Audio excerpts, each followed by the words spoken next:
Let's get nasty on a Friday. It's a Fast Lane on 101 ESPN with Jamie Rivers, Carey Davis, and Andrew Marsh. I'm Anthony Stalter. 204, your time check is brought to you by Clarkson Jewelers, an officially licensed Rolex jeweler. We've got a lot to cover today. Yeah. Talk about your Blues. Talk about the 4 divisional matchups in the National Football League. And the Cardinals signed Matt Carpenter because apparently, I don't know. Hey, you know, we talked about this earlier. I'm not going to let you guys slander this move by the Cardinals. This is a move that, you know, puts them in a particular place of success for the 2024 season. This is a move. You got to have, you know this, Jamie. You got to have guys in your locker room, in your clubhouse that are that guy. You know, the guy you the guy you go sit down with and talk to about life, and younger players can lean on. This is a guy, 3-time All-Star. What are we complaining about here? He's 38, right? 38 years young, Anthony. It's just a number in life. Maybe not in sports. So, Carey, to piggyback on your thought here, okay? Please. Is I myself, at one point in my career, they used to say that I was good in the locker room. You're a locker room guy. Yeah, and that's where they left me most of the time. All right. You stay here. We'll be back. What are you guys doing? We're going to go play. Well, I want to play. Can I play, Coach? You're the locker room guy. Yeah. You're good for the locker room. So maybe this is a maybe the Cardinals are pioneers. They've started a new thing to where you are player/bench coach. You've done it 3 player years in a row. / role model.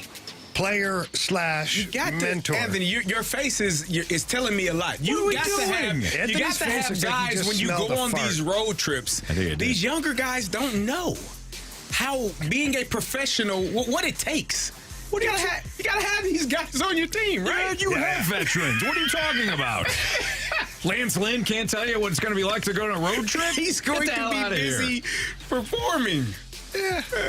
All right, we'll get into that, but we got to complain about the Blues first. What the hell was that last night? No, Matt Carpenter. Let's go back to that. 5 deuce last night, Jamie?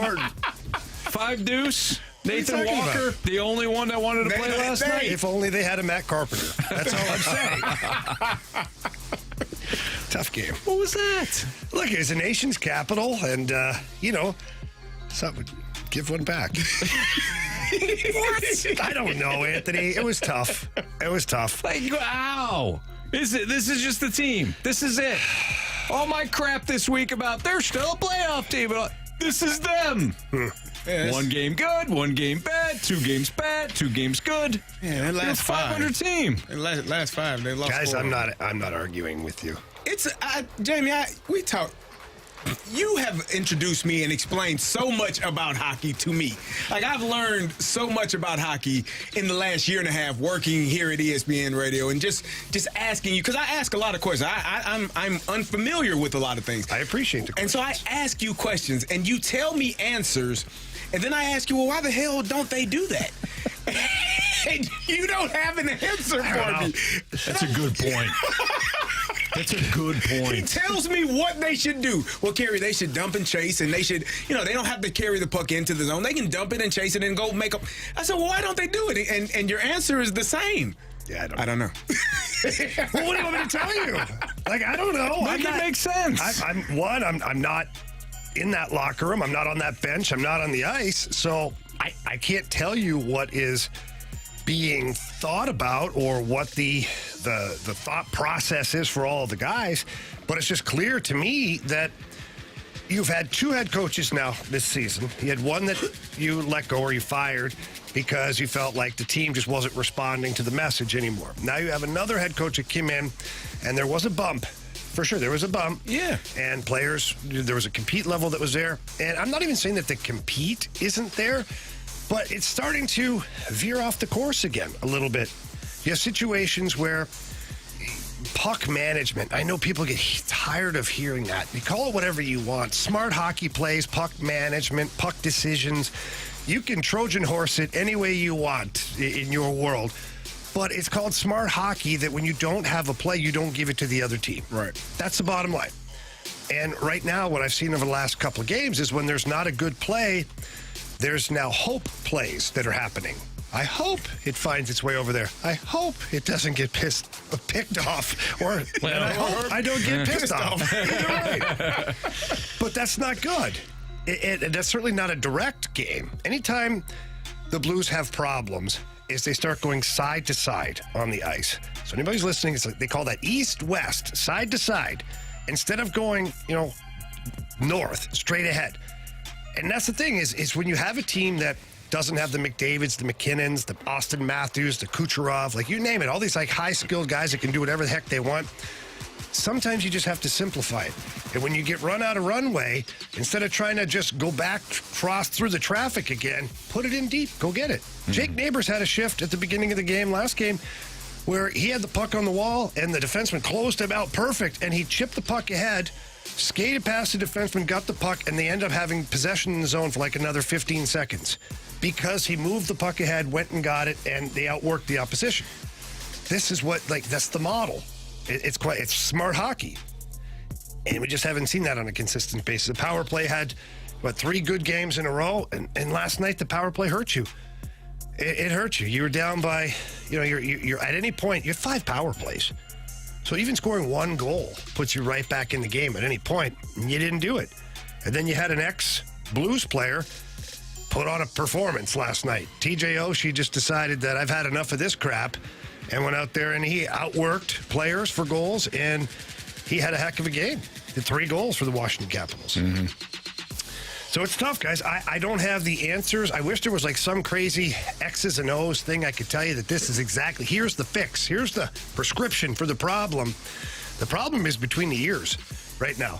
Is guys just accepting, what they are as a team, knowing what they have to do as a team to be successful, and then just doing it over and over again and just competing. That's the recipe right there. Yeah. Which, again, has nothing to do with X's and O's. It's the Fast Lane on 101 ESPN. We'll have some more Blues coverage coming up throughout the course of the show today. You can get in some questions for Blues cues, so if you want to leave them now, scatter them out throughout the show, 314-399-9646. Marsh, you got it for me there, buddy? All right. Just let me know when you're ready, kid. All right? Just let me know. No, he doesn't have it right now. Oh. There was a moment from a movie that when I saw Matt Carpenter had been signed by the Cardinals that I thought of this movie. I think it'll apply to most of you. That's next on 101 ESPN.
If you are looking to accessorize your vehicle, you have to go over and see my friends at Pure Performance.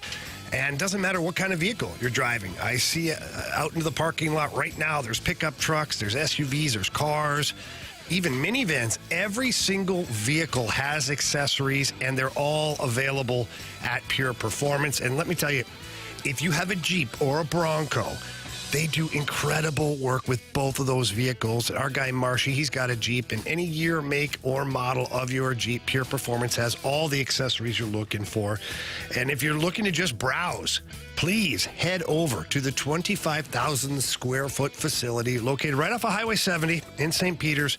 It's awesome. It really is. It has everything that you've ever wanted, from fender flares to Nerf bars, tonneau covers, body kits, leveling kits. The tires are awesome. The wheels are great. It's a lot of fun, even just to drop by and walk through the aisles. But do me a favor, when you get there, please ask for Shelby. Tell Shelby that Jamie Rivers sent you in, and she is the sheriff over there. She's going to make sure you get taken care of and that you're completely satisfied with whatever Pure Performance does for your vehicle. So please stop by in person or get there online, and you can visit them at pureperformance.com. That's pure, P-U-R, performance.com.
And one average show. You're listening to The Fast Lane on 101 ESPN, driven by Scrap Mart Metals.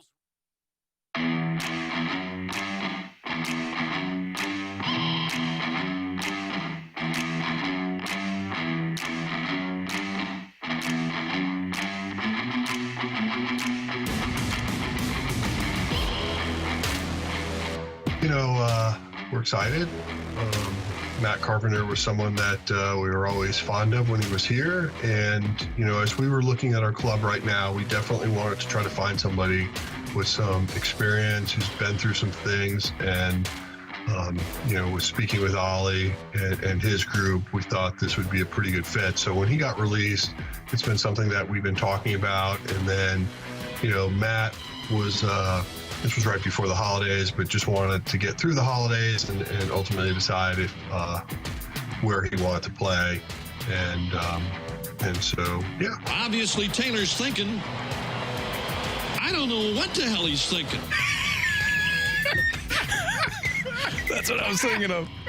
I was thinking that exact moment. When I saw that Matt Carpenter is being brought back by the Cardinals, I thought, well, obviously, I think... I don't know what the hell they're thinking. Okay. Was Rogers Hornsby not available? Okay, stop for a second. Guys, for a second, let's hold it together for 1 minute, okay? Because to a man in this room right now, I know that we respect Matt Carpenter. Yes, of course. So this is my He's biggest not a disrespectful. No, but this is my biggest problem today, is that Matt Carpenter, one, is... Anytime I've met him or talked to him, been a great guy. Anything I hear about, he's a hell of a guy. He's going to represent the organization exactly the way you want him to. Yeah. Okay, full stop. Mm-hmm. Matt, we've said our nice things. Matt, it's not you, it's them. Mm-hmm. Okay? What the hell are we doing here? Seriously. I asked Marshy in the office, I said, I think I told you guys too, I don't know, I've been spouting off all day. But was the organization this far off course that you've had to overcorrect it now? Was the Cardinal Way so frigging lost in the last year that you had to overcorrect it because now you brought back Yachty. Whew, we got Yachty back. Everything's, I don't know what his role is yet. Yachty won't tell us what his role is going to be, but he's back. Mm-hmm. Then we brought back Lance Lynn because, he's got that sandpaper, that leadership that we need. We miss Lance Lynn. We brought in Gibby, which is great. Kyle Gibson, he's a leader. He's an older guy, better culture for the locker room. Now we brought back Matt Carpenter. Like, what's next? Is Waino pitching 10 games next year, too? He might. I wouldn't put it past him. I mean, it's not that nothing against Adam Wainwright. I'm just saying, was it so far off the course that now you had to autocorrect so big time with former players? Like, what are we doing here? What does it say about the future, too? Because what does it say about the guys in the clubhouse right now? Seriously, Matt Carpenter's not going to play more than a year. So let's forget the fact that this doesn't make sense from a roster standpoint. It doesn't make sense from a playing stance standpoint. I mean, it just doesn't make sense at all. But if you're right, Jamie, in saying that they're bringing these guys back to reestablish things, you're only going to do that for a year. You're going to have the same problem a year from now. They'll find other Cardinals. I'm sure, Someone. I looked down. I was looking. I was trying to see who's still available. Somebody said Jaime Garcia. I think he's been out for a while. I don't know. Kyle Loesch, bring him back. I saw Carlos Martinez, I think, just got engaged. Floating around. Something. Yeah, so, there you go. Oddly enough, Carlos and I are friends on Facebook. Well, of course you are. How that happened, I don't know. I don't know who friended who. Yeah. That's a weird connection. Just happened, just though. saying. I think the thing that's frustrating, again, Matt Carpenter, I'm sure, great man, was a great player at one time for this organization. I think any roster move you make has to make your team better. I think that should be the ultimate goal. I don't know that the team got better today with Matt Carpenter. I don't know. Maybe he reinvents himself and is able to have the form that he had in 2018. I mean, that's when I think that was one of his last really best seasons. That's the question, and I think that's the problem for why Cardinal fans are frustrated with this organization, with this front office. What are you doing to get better? And are you going to try to get us to believe that this move particularly, and some of the other moves that you've made over the last 6 months have made this team marketably better than they were in 2023? And that's what it all boils down to. Are we going to be better? Now, if you're the Cardinals, you say, well, hell, we can't be much worse. So, in actuality, yeah. If you lose 87 games, are you better? Yeah, because you lost 91 last year. And what are you doing? I'm not telling you what I think. What is he selling? What are you doing right now? I am telling you what they are telling us. This is not what he said earlier. This is what they're telling us. We got better today because we signed X number of players. I don't agree with it, but I think that that's what the mindset is, and I don't know. Again, you don't know. Nobody knows, Anthony. Nobody knows. What are you doing? I don't know. On the same day that the Astros signed Josh Hader, you signed Matt Carpenter. We signed someone. Come on. I don't know, man. How can you look at your fan base and say that you're trying when you signed Matt Carpenter and then less than 3 hours later, the Astros signed Josh Hader? And I'm glad they did. I'm glad they signed him on this day, within the time range that they signed Matt Carpenter, because we can just continue to illustrate that there are teams that actually are trying to win a championship, and then there are teams that are trying to clear the very low hurdle that they have now set for themselves. So I got a small tidbit to add to this, okay? Let's fast forward just a little bit here to where things maybe are going south for the Cardinals, or a little bit of a losing streak, and there's a young player in Memphis that is on fire. Maybe it's a Victor Scott, or it's a Sajisi, or one of these guys that could really help your team. Yeah. But you got no room on the 40-man. Yeah, and you don't want to, that's a great point, and you don't want to dump the one-time, he wasn't a legend, but Matt Carpenter is a really good Cardinal 10 years ago. But any of the guys that they have on their roster, You're absolutely right. At that point now, you've blocked young talent. Yeah. I know there's moves they can make, but will they be willing to make them then? The thing that I think the biggest signal, I think Jamie hit the nail on the head. What does this say about the culture of your organization, the status of your team going forward? If you have to continuously bring back players from the past to try to reinvigorate or show these younger players what the Cardinal way is, because it's probably gotten lost. Somewhere along the way, it's gotten lost in translation. And somehow or another, they changed from what they were to what they are. And I'm talking about in the clubhouse. That's the only reason in my mind that you bring players back that probably don't help you on the field, but can help you in the clubhouse. But Carey, let me play, and I know you're trying to unpack this just like we are. Like, hey, let's try to figure it out from their perspective here. So this isn't necessarily for you as it is just that kind of that thinking, right? Mm-hmm. So then what were your other guys doing over the last couple of years that were Cardinals? What was Adam Wainwright doing? What was Yachty doing? What was Matt Carpenter doing 3 years ago? How can you lost? Did you lose the Cardinal Way, or does the Cardinal Way need to be adjusted for the modern times? I think, and you keep trying to recapture something that happened 10 years ago. You know what I mean? Because there's guys in that clubhouse that have no idea what the Cardinal Way is. Nor care. That's true. You have to set the new Cardinal Way because the game has changed. Times have changed. The athlete has changed. So to keep trying to keep the Cardinal Way, and maybe we need to let go of that. What is the Cardinal Way? What was the Cardinal Way? Playing a hard 9. Doing things the right way. 9 innings. Oh, I thought you meant 9 holes. 10, play hard 10. Everything is done right. Everybody, effort and energy from top to bottom, synergy with it. Yeah. We saw that not take place. I mean, you saw that first week of the season when Tyler O'Neill didn't run hard. Mm-hmm. That's not considered the Cardinal Way. But here's my thing. Half the fan base blamed the manager. As a team. Yeah, they did. They got mad at the manager. As a team. I don't need my coach or manager saying something to him because as a team, you know who's going to say something? My teammate. Leadership group. I will tell you all a story. We had a situation. We were playing the Jets, and Lamar Woodley was a rookie. He fell on the ground, didn't get up. Brett Favre made a big play, and Mike T said, Lamar, if you get up, you can make that play. Get up off of the ground. That's a rookie. He's talking to a rookie.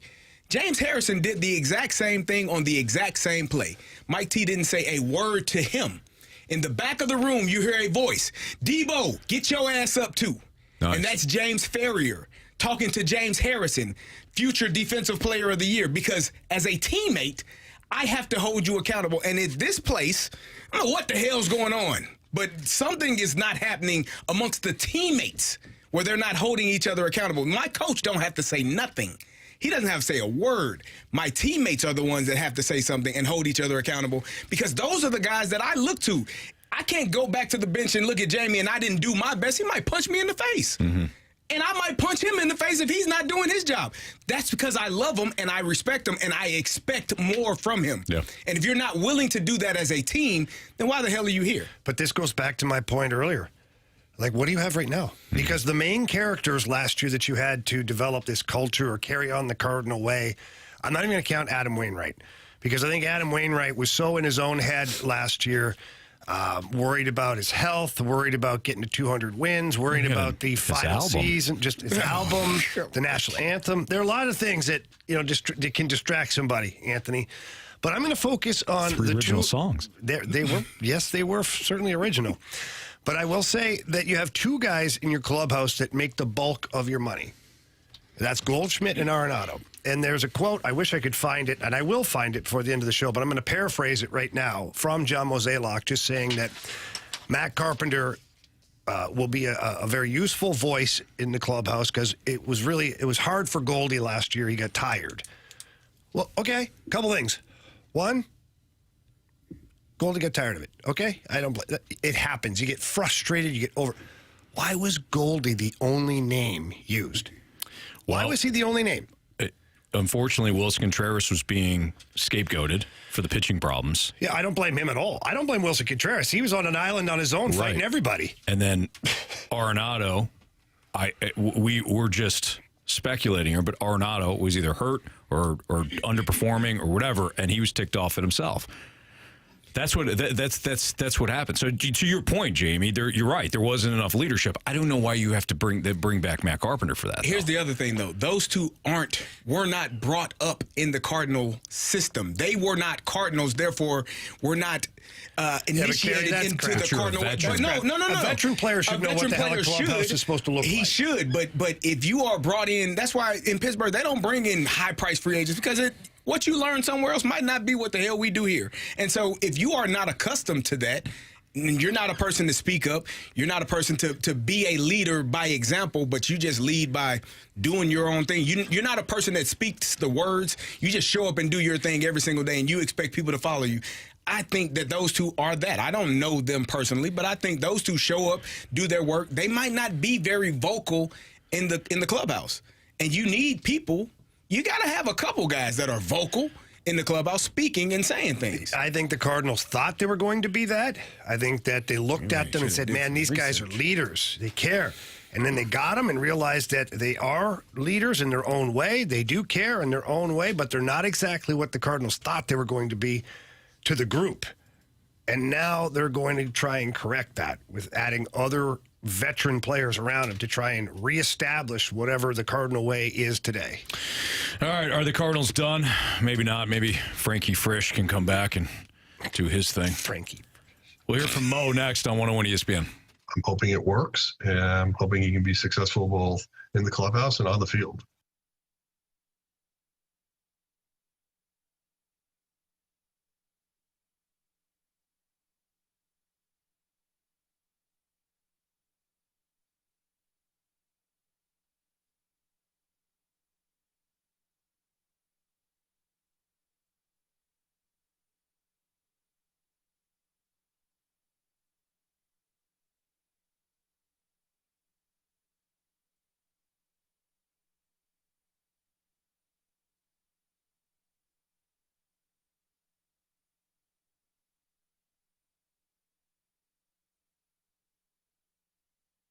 All right, boys, when it comes to the NFL playoffs, it's one game at a time, as we know. But when you're betting the NFL playoffs with FanDuel, America's #1 sportsbook, one game can mean a lot of wins. Carey, FanDuel, America's #1 sportsbook, has all of your favorite bets, like the money line, the spread, plus all sorts of prop bets. Yeah, Jamie, and right now, every day that there's an NFL playoff game, FanDuel is giving all customers a no-sweat same-game parlay. That means when you combine all of your bets for a chance at a bigger payday, you'll get bonus bets back if your SGP doesn't win. Just visit FanDuel.com/fast if you don't already have an account. All right, boys, what's your play? What's your biggest play at FanDuel? Come on, Lions all the You gotta way. go Lions. Hear me roar.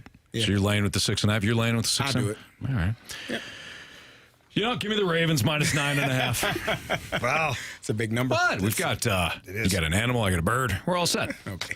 Right? Sure. Okay. Make every moment more with FanDuel, an official sportsbook partner of the NFL. Must be 21 or older and present in Illinois. Minimum 3-leg parlay required. Refund issued as non-withdrawable bonus bets, which expire 7 days after receipt. Max refund $5 unless otherwise specified. Restrictions apply. See terms at sportsbook.fanduel.com. Gambling problem? Call 1-800-GAMBLER.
101 ESPN Sports Center.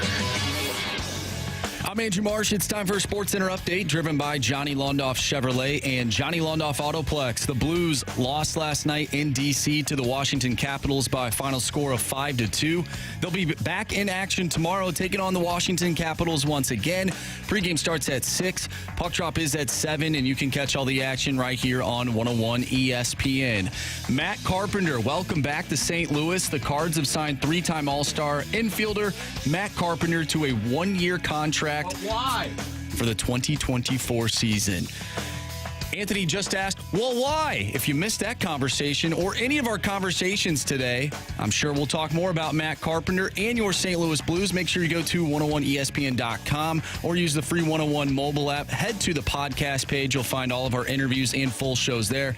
And it's all brought to you by Dobbs Tire and Auto Centers. I'm Andrew Marsh, and the Sports Center update is driven by Johnny Londoff. Find new roads and shop 24/7 at Londoff.com and LondoffAutoplex.com. Are you kidding me?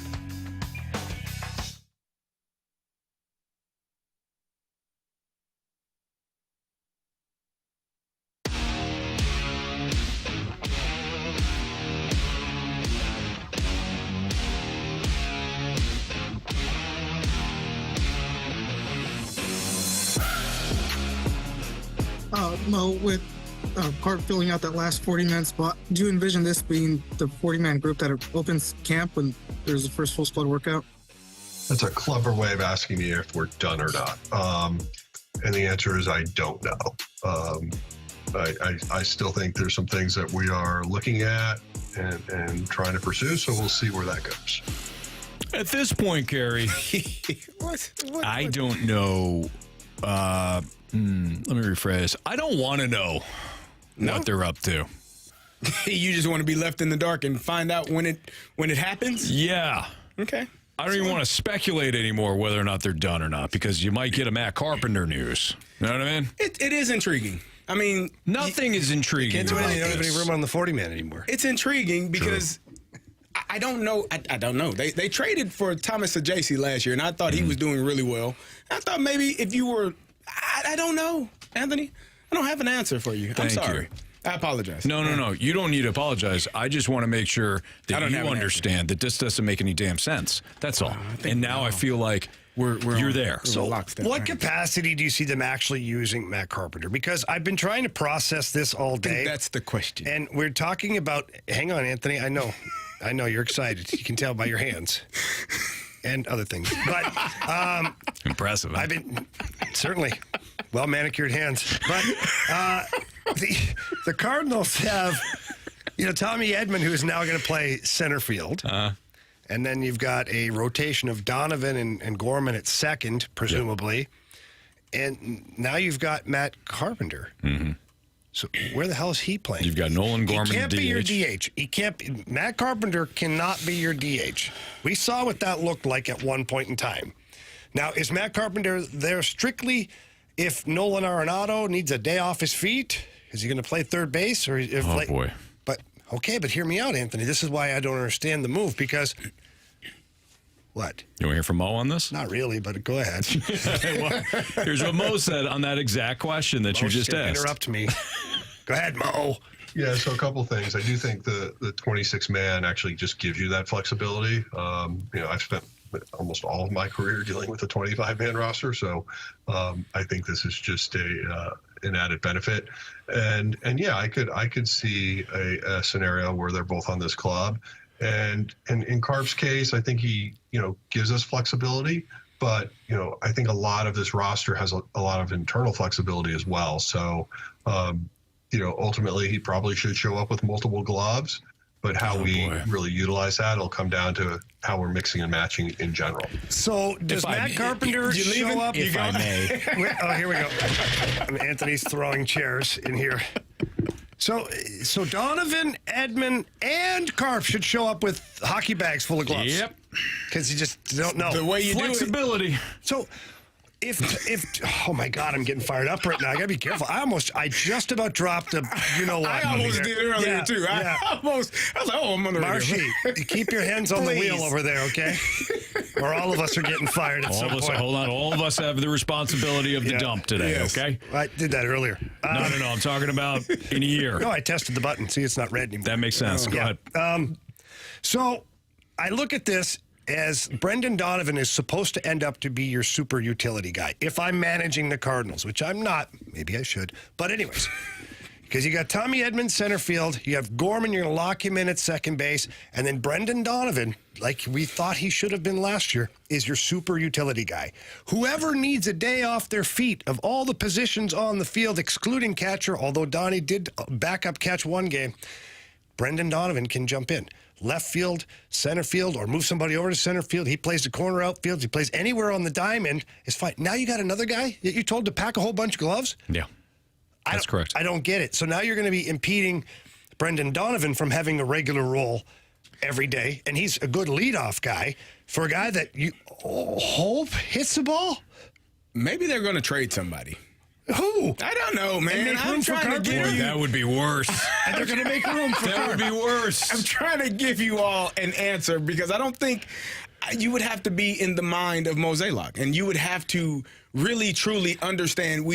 I don't know, man. I don't know. I think I don't know what this move does as far as how it makes the team better, if it does make the team better. Hopefully Matt Carpenter is the Matt Carpenter that he was when he was here years ago. He's not, Carey. I'm saying He's hope. just not. I said hope. I know. And if not, then Hope in one hand, and you know what? In the other. yeah, I do. Right?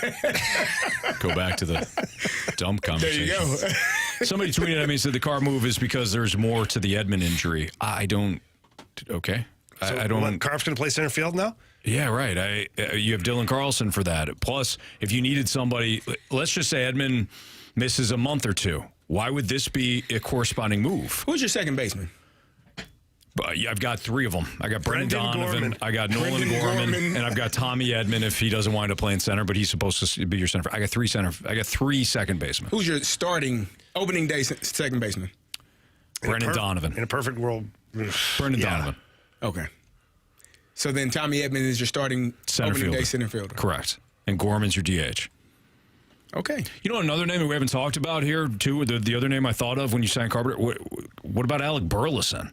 Where is he at? He's going to... I don't... What does Matt Carpenter provide you that you didn't have before? And, here's the other thing, too. That's my problem, too. Like the lefty bats that they have. Right. Like, come on. Here's the other thing that I don't understand. When Mo talks about flexibility, and it's like he gets so excited about it. I've heard him do this now for years, almost a decade. Gets excited about the flexibility of the roster. Do you know what I've never heard a GM or a head coach or a manager talk about after winning a championship? Flexibility. Flexibility.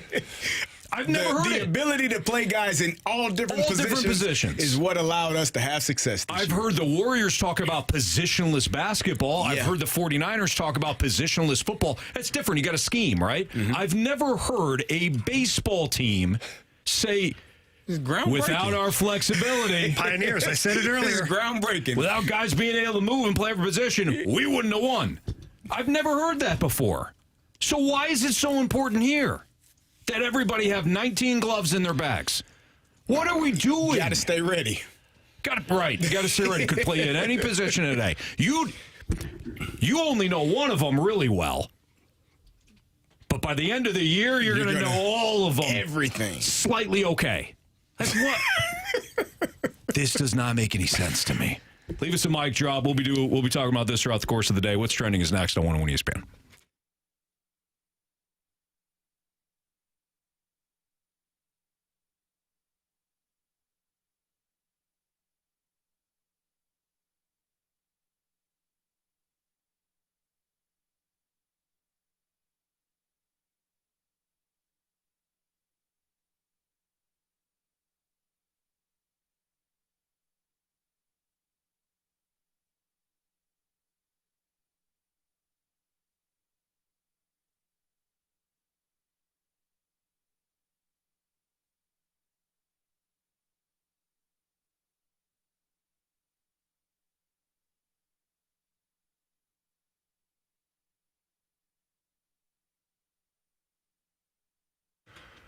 If you are currently in the market to sell your home, or if you're just thinking about selling your home, or maybe your home has been on the market for a while and you haven't sold your home because you don't know if this is the right time of year, you don't know if it's priced right, you have so many questions, go to the expert. Go to Gloria Liu with your home sold guaranteed realty. She's the best in the business. And the reason is she's got thousands of buyers in her database. And what that means is she pushes a lot more traffic to your listing. And usually that means multiple offers. And at the end of the day, more money for you. And there's also great options available as a seller. Gloria Liu has several different options, but the one option that you hear me talk about all the time is guaranteed sales. And that's where Gloria will sell your home at the agreed upon price, or she's going to buy it herself, and she guarantees all of that in handwriting. And all you have to do is give her a call and tell her Jamie Rivers sent you. That number is 314-325-6888. That's 314-325-6888, or you can visit GloriaHasTheBuyers.com. Conditions do apply. Gloria and the seller must agree upon the price as well as the possession date.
It's time to find out what's going on in the sports world with What's Trending Now. Brought to you by Goodwill. Donate a car and get tickets to the St. Louis Cardinals.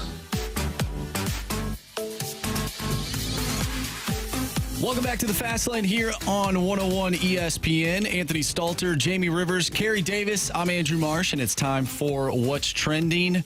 Gentlemen, not only did Matt Carpenter sign a deal with the Cardinals today, but Josh Hader and the Astros have came to a deal. 5 years, $95 million for the lefty. Wow, two signings, one real, one, It feels like a lot of money, though, for a reliever, for a closer. 19 a year, 20? Trying to win, it's going to cost you. You think they want to win? I think so. Well, hold on now. The whole week you've been saying you don't care about spending. I really don't. Okay. I care about getting the right player. One of these teams did. One of these teams got a really good icon. The Cardinals. Right. There you go. One team What matters One team got a really most? good player that's going to make an impact, and the other one got a player who was outstanding 10 years ago. And he was. Wasn't that long ago. I once called Matt Carpenter the straw that stirs the drink for the offense, and I was right. I was doing a show with Chris Duncan at that point, you know? Mm-hmm. It's called The Turn. Yeah. And Matt Carpenter was Those awesome. days. Yeah. Yeah, he was doing really well for the Yankees last year, right? 2 years It was ago. 2 years ago. 2 years ago. The mustache. 2 years ago. That's what it was, guys. Before he got hurt. At least an Josh outstanding Hader's job. out of the National League. That's all I have to say on that. Well, does that matter for us? Look, Hader didn't want the ball when it mattered most, though. What do you want from me, Carey? Hey, Jeez, Anthony, why are you being such a hater right now? You hate the Matt Carpenter deal? well played. But Hader didn't want the ball when it mattered the most. No? I never seen Matt Carpenter put the bat down when he's called upon. There you go. Get in there. Lean into one. Let's go. We got to stop with that because you're right. We all love Matt Carpenter. We do. Why do you say it after I say something? Because I just feel like we've got. I What is just it feel you like do? we went too far. I did. Yeah. Okay. I think you went way too far. Okay, Carey. Right? We're going to monitor now. Yeah. We'll see what St. Anthony has for the rest of the show here. All right? Drinking his holy water over What did there. I say? What have I said today? Oh, nothing, Anthony. You're fine. I didn't take any shots. It's a great No. pickup, man. Ish. Yeah. For the Astros, I agree. There it is. This is the first one. No, it wasn't. It's not the first one. No, it is not at all. First time I was snarky Now, today. the Cardinals would have never gave him $95 million, No chance. No. especially for a reliever. I wouldn't want that as a fan. He's not even a reliever. He's a closer. So You got to get to that point. yeah, you got to get to that point, but that means you may not need him for a handful of kids. What? You got to get to the closer. Oh, yeah, true. So maybe not make a lot of sense. What else you got, Marsh? Yeah, so this is according to Adam Schefter. The Raiders are working to finalize a deal to hire Antonio Pierce as their head coach per sources. Good job for him. Good for him. That's excellent. Excellent job. This is somebody that said, quite literally, that he wants to rebuild the Raider name. Yeah. Somebody's going to take passion in it. Somebody that the players gravitated toward, respected. They played hard. That wasn't a team that suddenly got better roster-wise because Josh McDaniels was fired. They got better because Antonio Pierce took over and did a hell of a job coaching. So good job for them. They didn't repeat the same mistake that they did a couple of years ago. I don't think that was a mistake. But Okay. he made some. You get cut one time from a guy on a special teams thing, and Yeah, all of a hell with sudden that Carey's guy. like, I'm done with him. Yeah, hell with him. No kidding, right? Yeah. It's hard Easy, for this boy. crap. My God. Do not cross. on to it. Do not cross Carey. Yeesh. Yeah, I think Antonio Pierce did do a great job for them. He made some tough decisions, sat some people down, let some people go, moved on, and decided that locker room decided that they trusted him. You can see it in how they played when he became the head coach. So I'm happy that the Raiders didn't need to go outside and search for anyone else, and they trust him to go be the head coach going forward. So one of your best players, sorry, Anthony, one of your best players says that he's going to ask for a trade if you don't hire the guy, and that's Max Crosby. Oh, well. Yeah. Oh, man. He said flat out, he's like, if we don't hire this guy, then I'm going to request a That kind trade. of tells you everything you need to Yeah, know. definitely. So what is it? So you got Washington, Atlanta, the Chargers, Carolina. Who else? Oh, Uncle Bill, he's down there. He took the Home Depot jet down there for Yeah, he dinner did. and all that stuff. Second interview, baby. He's getting all the free Home Depot buckets he wants. Yeah. Free paint samples. You think Bill's a DIY guy? Totally. DIY Why do you think he trusts anybody else to do anything? When you are that obsessive true. and you are that much of a details person, you're Nobody hovering else. over the worker watching him be You're like, absolutely you know how right. to hit that in 3.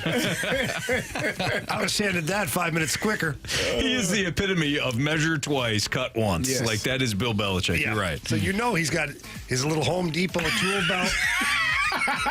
Arthur Blank even had coach written on it.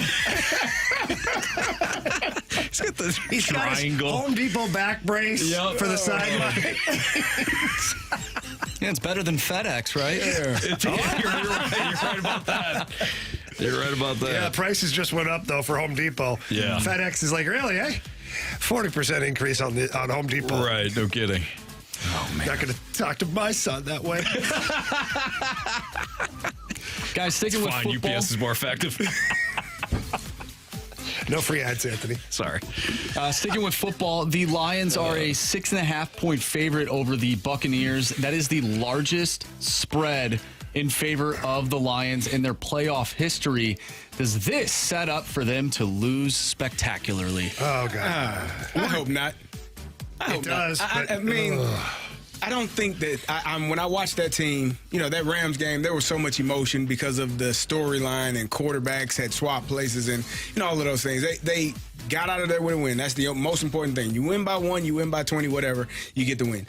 I think playing this Bucs team is not.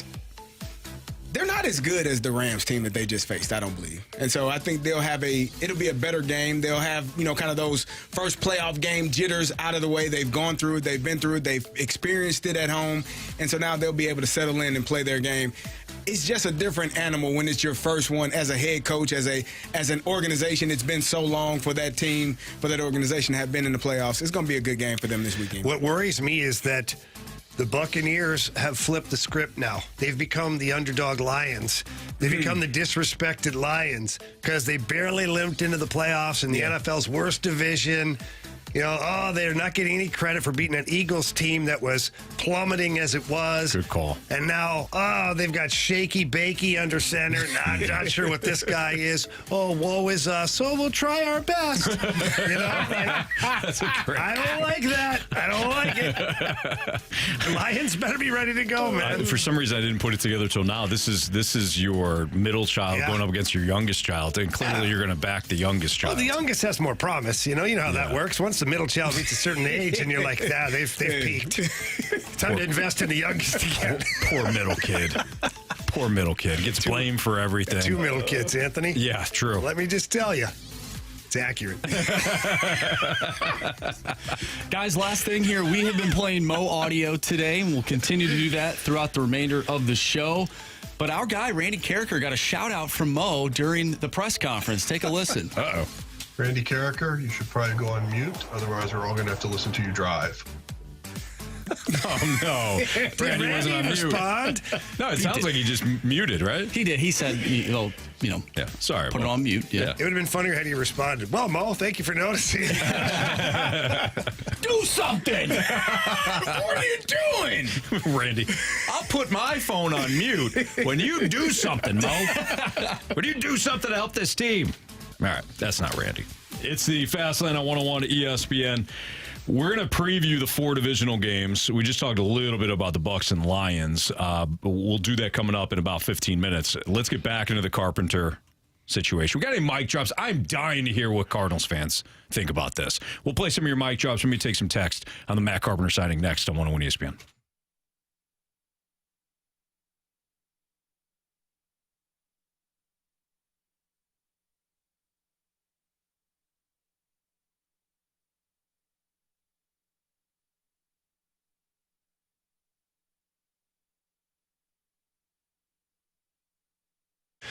Fellas, are you currently using ED meds? Well, that's fine. Nobody cares as long as you're ready when it's game time.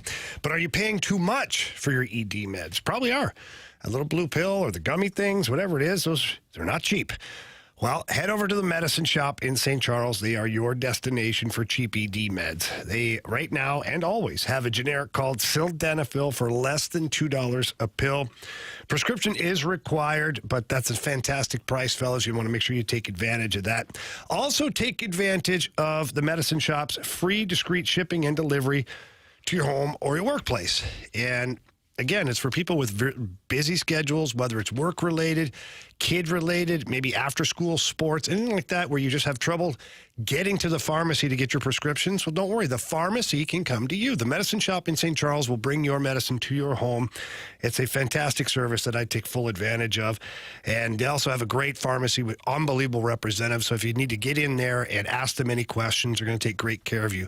So please go visit them. Tell them Jamie Rivers sent you in. If you can't get there in person, get there online. Visit them at stcharles.pharmacy. That's stcharles.pharmacy.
Hey, since the Cardinals are living in the glory days of 2000 to 2010 and acting like that Matt Carpenter's a good guy, he was a good Cardinal.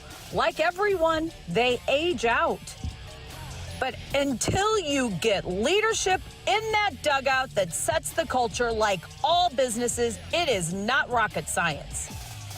Until they get, why don't you bring Skip in to lead? He's a winner. Get somebody in there that has either played or managed at some flippin' level that sets the culture, and you're not trying to build it up from the bottom. This is just freaking nuts. All right, everybody have a good weekend. I always love Lisa took a shit right at the end. Right at the end, she composes herself and she goes, hey, let's talk about what's important. You guys all have a nice weekend. You too, Lisa. You too. Please do. And she brings up a great point. Now, Skip is gone. Nothing you can do. What happened to him? Oh, no, he's still the manager of the Marlins. I didn't mean he was dead. No, my bad on that. No. He's the manager of the Marlins. I apologize. Yeah, no. But she brings up a good point about, hey, why don't you hire somebody that's going to instill that sort of culture then so you don't have to bring back guys like Matt Carpenter just to do so. It's not a bad point. Can Ollie do it? One year he did. Last year he didn't. We'll find out this year. But well said there by Lisa. Now, we asked for your mic drops. Let's get to more. Here's Aaron. Hey, guys. I'm pretty sure the Cardinals have fallen into the same trap that NHL teams fall into when they lose in the playoffs. Listen to him. Meaning that they identified a specific weakness and focus all their energy on rectifying that weakness without actually improving their team. For NHL teams, it's usually we need some grit, we need some toughness, some bigger guys. And the Cardinals, they decided they lacked culture and they lacked grit themselves and grumpiness. So they went out and they signed all the grit and grumpy and cultural guys they could think of. But in the meantime, they're not a better team. They're just grumpier. I don't know. That's all I got. I feel like that was focused on Lance Lynn for some reason. Because I don't see, Matt Carpenter's grumpy. Yeah. I don't see Kyle Gibson is grumpy. Right. I mean, Yachty probably, but he's not really, He's not playing. No, he'll have to curb that a little bit as a managerial type person. He'll have to. Sure. So I don't know. No, it is a good point though. They didn't get better. They just got more great. And it's not just NHL too. It's every team. I get his point about the NHL. What do you call that again? You use some kind of a reference every now and then. I barely heard it, Carey. I can't remember. Screw you, Jamie. What Are you telling I wasn't going to bring up the grocery store thing. There it is, Carey. There it is. You guys are all tired of hearing it, huh? Well, guess what? I don't have to say it if the Cardinals don't use that same damn approach every offseason. I'll say it one more time for us. I'll say it when they do it again next offseason. I'll say it for you, Jamie. New listeners, can you please explain? You know what? It's a good one, okay? It's a good analogy. I don't care how many times you or the text line or anybody else craps on it. It's still good. And it's unfortunately still applies, which is the point. Can you say it? No, I'm not going to say it. Anthony, I'm not going to dance for you. I'd like to try to repeat it, but The it's milk yours. and eggs. I'm not dancing for you. The milk and eggs. The basics. No. Did I get it wrong? He wanted us to do it. Now he didn't like I it. didn't get it right. I thought I was correct. When you go to the grocery store, let's- okay? When the Cardinals go to the grocery store, they got their list. All right, I need bread, I need eggs, and I need milk. Yeah, they're all expired. That's what I need. Yeah, now they're going to the grocery store and they're like, this milk looks good. Sir, that's expired. It's fine. It's got its cheese now. Anyways, Carey, so they got their list and they go. They're not planning for the week ahead. They're not planning for 2 weeks. They're just planning for right now. In What do I fairness- need? I need 3 things. I'm going to go get those 3 things on my return home. That's how you save money, Anthony. Then- You get the essentials. Then they realize. And go grocery shopping hungry. Yeah, you go buy everything when you're Then hungry. they realize that they don't have what they need for their meal. But it's the holiday season. The grocery store is closed, and they can't do anything about it. It's too late. That's a problem. Yeah. Make some eggs, make some milk, eat some toast. That's it. That's why you have a chicken and a cow in the yard, honey. And you Until the survive next week. until the following week, which is essentially that next season, and you do it again, and you make the same mistakes. Okay? But you know what? I'm done with that. I'm now. glad you I'm retiring it. Anthony, we got a text from FedEx Colton. You know exactly what you're doing right now, Jamie. You know exactly what you're doing. Trying to get it right, I'm man. watching you. Yep. We got Go a ahead. text from FedEx Colton who wants your reaction to this text message. Well, the Cardinals wanted more swing and miss, and they got it in Carp. That's pretty good. That's pretty good. They set out to do 2 things: eat innings and get What some more year swing of and Carp, miss. though, are we talking? What year? What year? Because 2018. No, not this version. Why not? Swing and miss. Oh, The swing and not miss swing. version. We're gonna get. He's not I don't swinging even and missing. he's not swinging at all. Oh, maybe not. You know what, though? How many games does he? No, seriously. How many games will he play this year? Oh, he'll start opening day. Oh, I wouldn't put it past them. DH opening day. You remember me saying it? I wouldn't put it past them. Because they'll want their little reunion for all the fans. Or is that I could see it now. Yeah, but does that get the reaction they want? We're at Ballpark Village. We're up on the stand, right? We're up there. We're doing our show. Bird hat guys there. Bird hat guys there screaming about how we still aren't talking about enough Mizzou. We'll let Carey talk to him. Yeah, we'll let Carey talk to him. Exactly. Yeah. Let's say you go Come over here, sir. Yeah. I don't care how many drinks you have in you right now. I'm going to tell you what I think of you. And then the lineup gets released. We see it's Carpenter's in the lineup. Leadoff hitter, right? And Adam Wainwright makes a surprise visit Carp is to going not only do the national anthem, but to sing one of his new songs.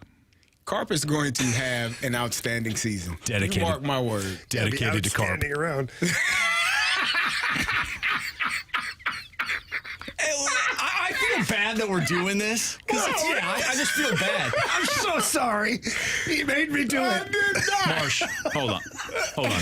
Guys, Guys, we have to remind young Andrew Marshall, what's rule number 1? No one's safe. Thank I you. understand that. I just feel bad. I mean, we're gonna crap on the Cards. Yeah, they don't have to make it this easy. No, yeah, they don't. That's a great point. They do make it easy. It's like the friend, like the friend that you're always giving crap to. They're just an easy target. Yeah. Why do you do that? And then the Cardinals turn around and they're like, make fun of us 13 or 14 more times and we're going to get mad. Okay, fine. Oh, no, we have one bad season. Yeah. All right. Let's do a 618 voicemail next. They should have brought Matt Carpenter back as a bench coach and not as a player. And as far as the Blues go, What? they have 20 mediocre players. What? They do not have quality players. They need 6 professional players that can score. He wanted to get a piece of everything. If the Rams are lucky, they're not still here because they were next. He's sick of it. Oh, my God. Okay.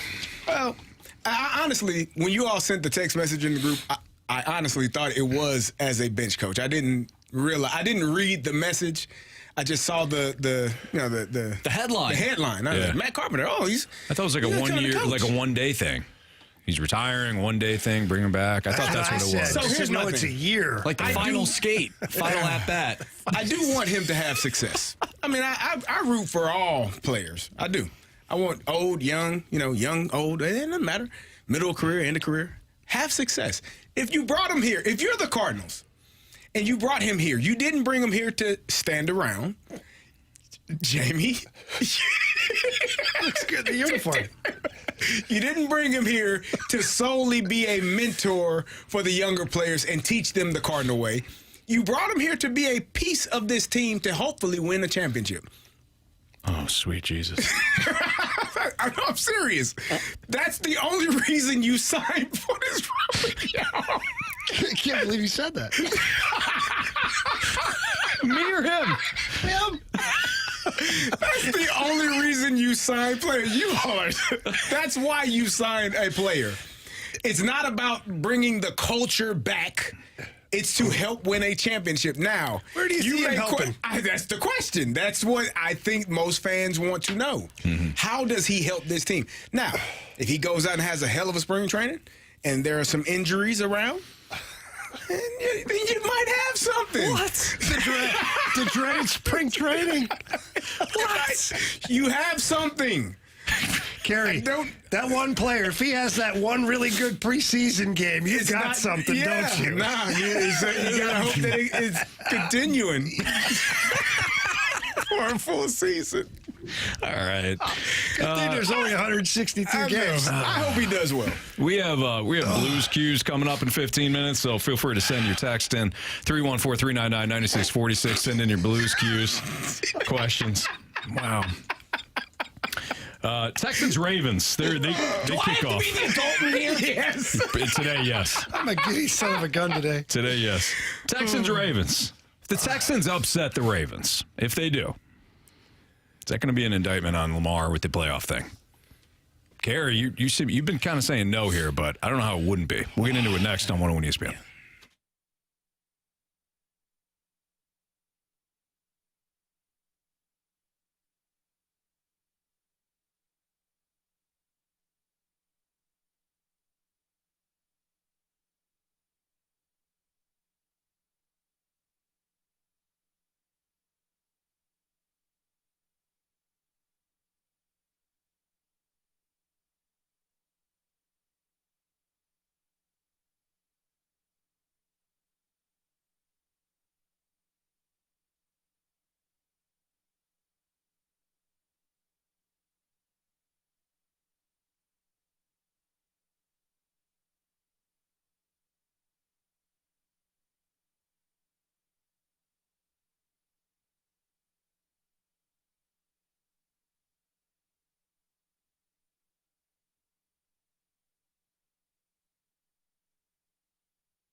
Are you in the market right now looking to save money on your car or your home insurance? Well, pick up the phone and call Tracy Bibb and the Bibb Agency, representative of Allstate Insurance.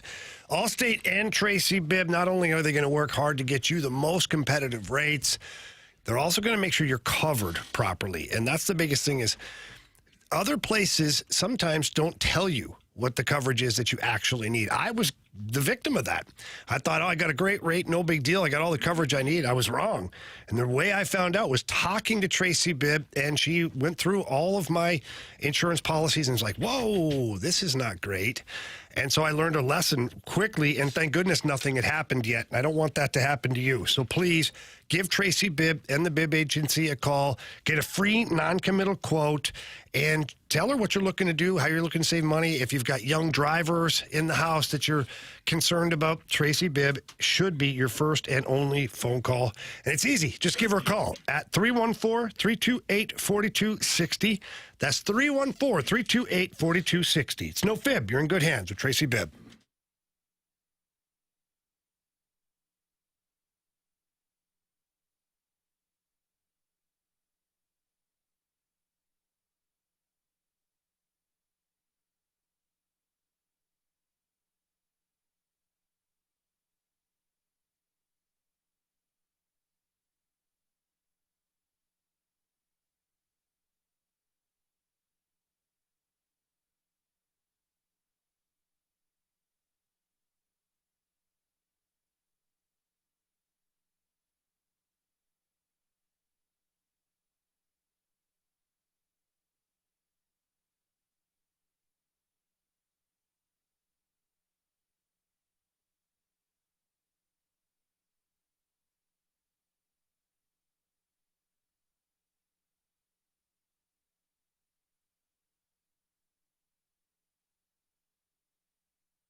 So the first of 4 divisional games kicks off tomorrow at 3:30 local time. Texans and the Ravens. Do you guys think if the Texans upset the Ravens, it'll be an indictment on Lamar's ability to win a playoff game, make a deep run? Carey, I'll let you answer this in a more intelligent way. I'll just give it the bleachers' opinion here. I think people will just automatically blame him because why wouldn't they? He's supposed to be your MVP. Mm-hmm. He's supposed to be this. He got the big contract, and he's never won anything. He can't do it. He can't get this team over the hump. That's my from the bleachers with a few too many beers opinion. I don't think that's a bad opinion. I think that's what the mindset would be if they were to lose. I don't know how they lose this game. I think they're the better team in every facet of the game. Got the better position players, the better quarterback, and they're just a better overall team. A more veteran head coach, Super Bowl winning head coach, DeMeco Ryans has done a great job for the Houston Texans. But, second playoff game of his career as a head coach is going to be, and it's on the road. You're playing in Baltimore. They're the number 1 seed. It's not a home game for them like it was last week. It's just going to be a different environment. It's hard to hear on the road.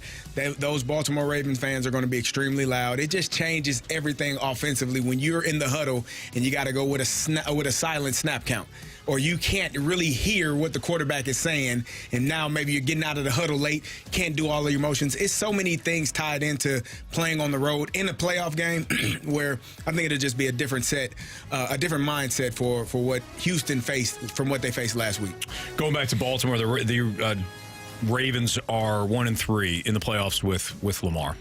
1-3. So there will be a conversation if the Ravens were to lose tomorrow about, why this team being the number 1 seed, another MVP season potentially for Lamar, why can't they get over the hump?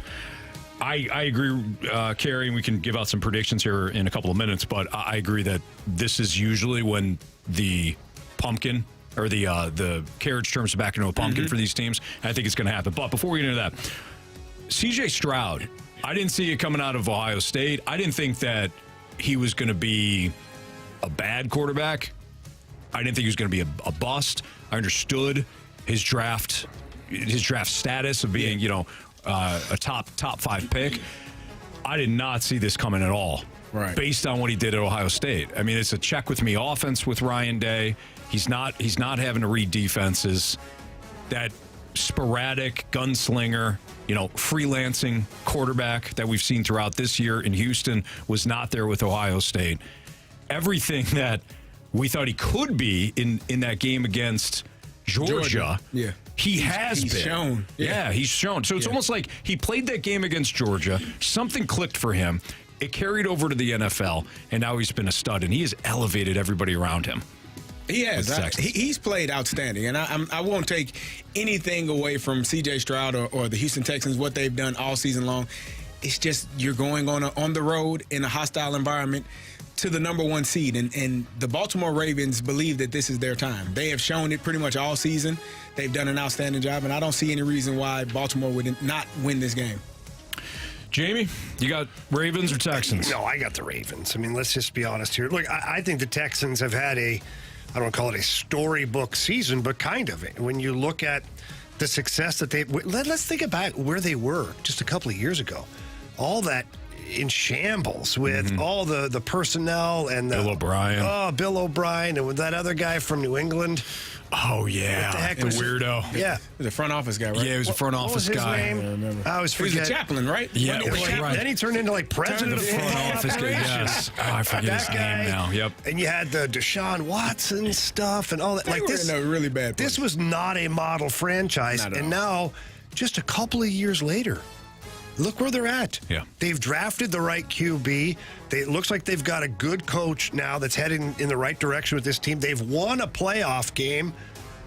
This has been a great season. I mean, it's coming to an end against the Ravens, but it's been a great season. I agree. You laying the points, 9.5? 9.5. That's a lot of points, though. It does feel like a lot. I just think the Ravens will get on them early. I don't think that Houston will have enough. Again, playing on the road in the playoffs, man, it's so hard to hear, especially if you're backed up in your own territory and you got, all of those fans feel like they're right on top of you. It's going to be a tough task for a rookie quarterback, a rookie head coach, a team that has played well above what they should be playing right now.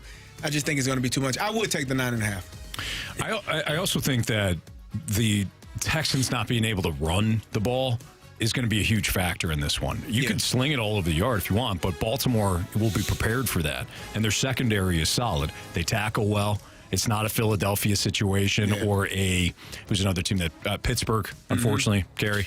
They didn't tackle well. Terrible. You could tell when certain teams were not practicing late in the year. Philadelphia is one of those teams. When you don't tackle well in a game, it's probably because you go through a lot of walkthroughs late in the year. This Ravens team, I'm sure, is still practicing. And this is going to be a team that, while they found rest throughout the course of the final 2 months of the season, again, this is a team that's still fundamentally sound from that standpoint. So I think the Ravens win, and I think they cover. I agree. It's a lot of points, but I don't see any reason why they wouldn't. Plus, let's not forget, they've got a Super Bowl winning head coach, too, who seems like he's just fine in the moment. Yes. Yeah, he's not going to be overwhelmed. No. Lamar also is a perfect fit for this Todd Monken offense. He does a great job distributing the ball to various different outlets. I mean, it's not just Mark. It wasn't just Mark Andrews. When Isaiah Likely stepped in, Isaiah Likely, outstanding. He's considered a hero in some parts. No question. Zay Flowers. Zay Flowers is a rookie. A lot of people liked him as a rookie coming into the league. He did nothing to suggest that he can't play. You got a couple of ancillary pieces and guys like Odell Beckham, Rashad Bateman. Can they run the ball effectively? Can Baltimore run the ball effectively without Lamar just kind of doing his thing? I don't know. Texans allowed 3.5 yards per rush in the regular season. That was the second best in the NFL. They also allowed 19 rushing touchdowns, so that was tied for fifth. The Ravens did activate Dalvin Cook, and yeah. I expect him to get some carries. I think when you're looking at that roster, J.K. Dobbins going down again, like the injuries that they've had all season at that position. They released Melvin Gordon. I want to say Melvin Ingram. Melvin Gordon. Yeah. And so I think Dalvin Cook is probably the best running back on that roster. You had the Mitchell kid get hurt earlier this year, tore his ACL. So they have a need for that position. Dalvin Cook got a lot of tread on the tires from this season. He hasn't done much at all when he was with the Jets. So don't be surprised if you start to see a run and really see Dalvin Cook start to get that ball and do what he does best. Guys, it was Jack Easterby was the guy. Jack Easterby, there you go. Started in New England. That's Belichick right. caught on, kicked him out of the facility, and then he went on to the Texans and destroyed that place. That's Works right. his way up.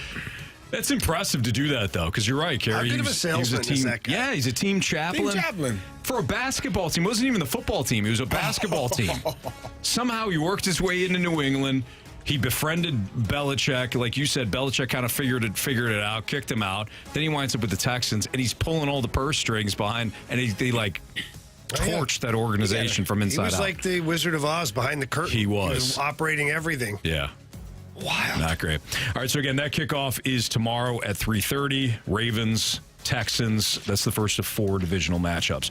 We got our Blues Q's coming up next, 314-399-9646. So if you got a Blues-related question, send it in next. We'll do that here on 101 ESPN.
Jamie just walked out of the studio and goes, hey, I'm heading down to the Missouri Athletic Club tonight. The downtown spot's got the Blues Hall of Fame night. Should be a great evening. Jamie's part of it, and a lot of Blues alum are going to be there. When it comes to the Missouri Athletic Club, especially the downtown clubhouse, and I frequent the West clubhouse to get the workout in, and a lot of times I'll get my work done there too. But when it comes to the downtown Missouri Athletic Club, they host events like this all the time. They do a great job. It's always top notch. They do a fantastic job. I just saw some pictures from the Cardinals night too a couple of nights ago. Missouri Athletic Club, great club. It's Miami C.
101 ESPN Sports Center. I'm Andrew Marsh. It's time for a Sports Center update brought to you by Saliga Heating and Cooling. The big news of the day, Matt Carpenter. He's a St. Louis Cardinal once again. The Cards signed him to a one-year contract for the 2024 season. We talked about Matt Carpenter, and we'll continue to do that. But if you missed any of that, make sure you go to 101ESPN.com or check out the free 101 mobile app. Just head to the podcast page. You'll find it there. And it's all brought to you by Dobbs Tire and Auto Centers. Last night, the Blues played the Capitals and lost by a final score of 5-2. They'll take on Washington once again tomorrow night. Pregame starts at 6. Puck drop is at 7. And you can catch all the action right here on 101 ESPN. We have our Blues Q's coming up next. If you have a question for us regarding your St. Louis Blues, send it our way to the Air Comfort Service text line 314-399-9646. Blues Q's coming up next.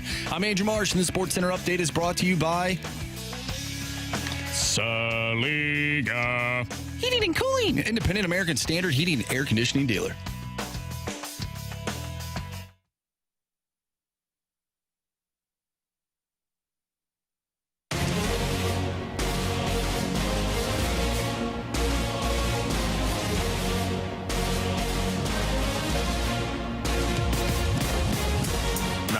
It's time for the Fast Lane's Blues Q's. That's right. If you have some Blues-related questions, send them in right now to the Air Comfort Service text line 314-399-9646. What do you got, Marsh? From the 636, does Snuggerud, Dvorsky, and Stenberg profile to be the next version of McDavid, Draisaitl, and Nugent Hopkins? Absolutely. Why not? Can they score? Absolutely. Like a lot of goals? That's like saying, do these guys project to be Gretzky, Lemieux, and Yari Curry back in the day? No. It's too much? Way too much. Okay. Yeah, it's way too much. Just It's asking. like saying, does Zach Wilson project to be Joe Montana? Ish. At one point. Ish. So, Maybe. I do appreciate the text. There's no bad text when it comes to Blues Q's. We don't discourage anybody from asking anything. They project to be very good players. I think that Jimmy Snuggerud could be a 25 to 30 goal scorer in the NHL. I don't predict him to be a 150 to 200 point player like Connor McDavid. Things could be different. Not sure. Leon Draisaitl's kind of in a class of his own, too. That's heavy competition. Now, Nugent Hopkins is probably a fair comparable for Snuggerud and Dvorsky. He's kind of that point-a-game guy. He's kind of broke out in the last couple of years, but look, Dvorsky's a good all-around player. He's a big center ice player. He plays good on both sides of the puck. He's got a big league shot. Competes extremely well. As far as Stenberg is concerned, I think we're still trying to figure out what Stenberg is. He had a great World Junior Championship. That was, again, against kids that are 20 years old and younger. So it's a great accomplishment, but it's not against the best in the world. And that's where you find out quickly who the players are and what they could possibly be is when they get up against men. They play against the best in the world, and they're lined up against McDavid, Draisaitl, McKinnon. These guys, you find out quickly then what they are. But the Blues are in great shape right now as far as young prospects coming up.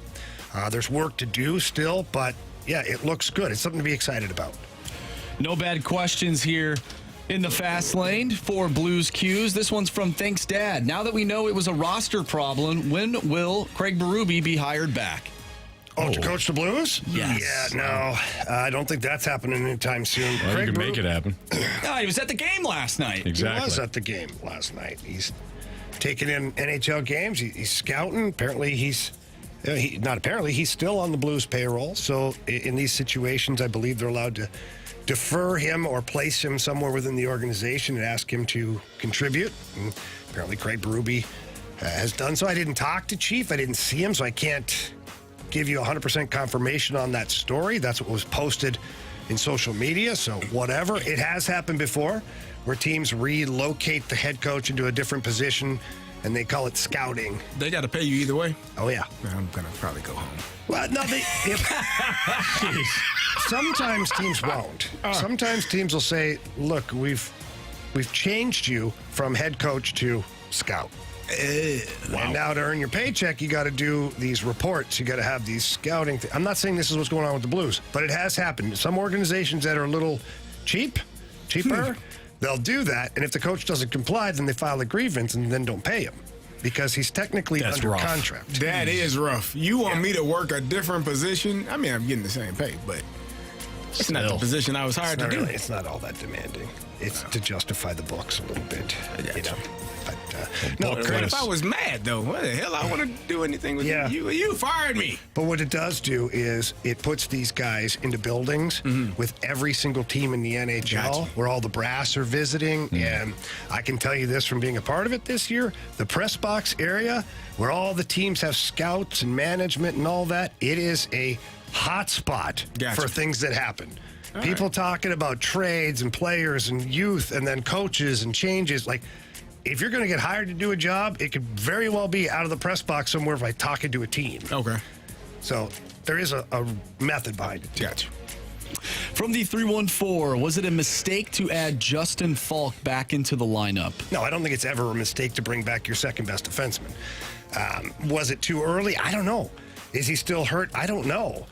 It's been a tough couple of games for Justin Falk. Last night I thought he had a pretty good game, then the one goes off his skate in the net. Let me tell you, Carey, I've been there. I was there one time where I shot it in my own net. Yep. It was great.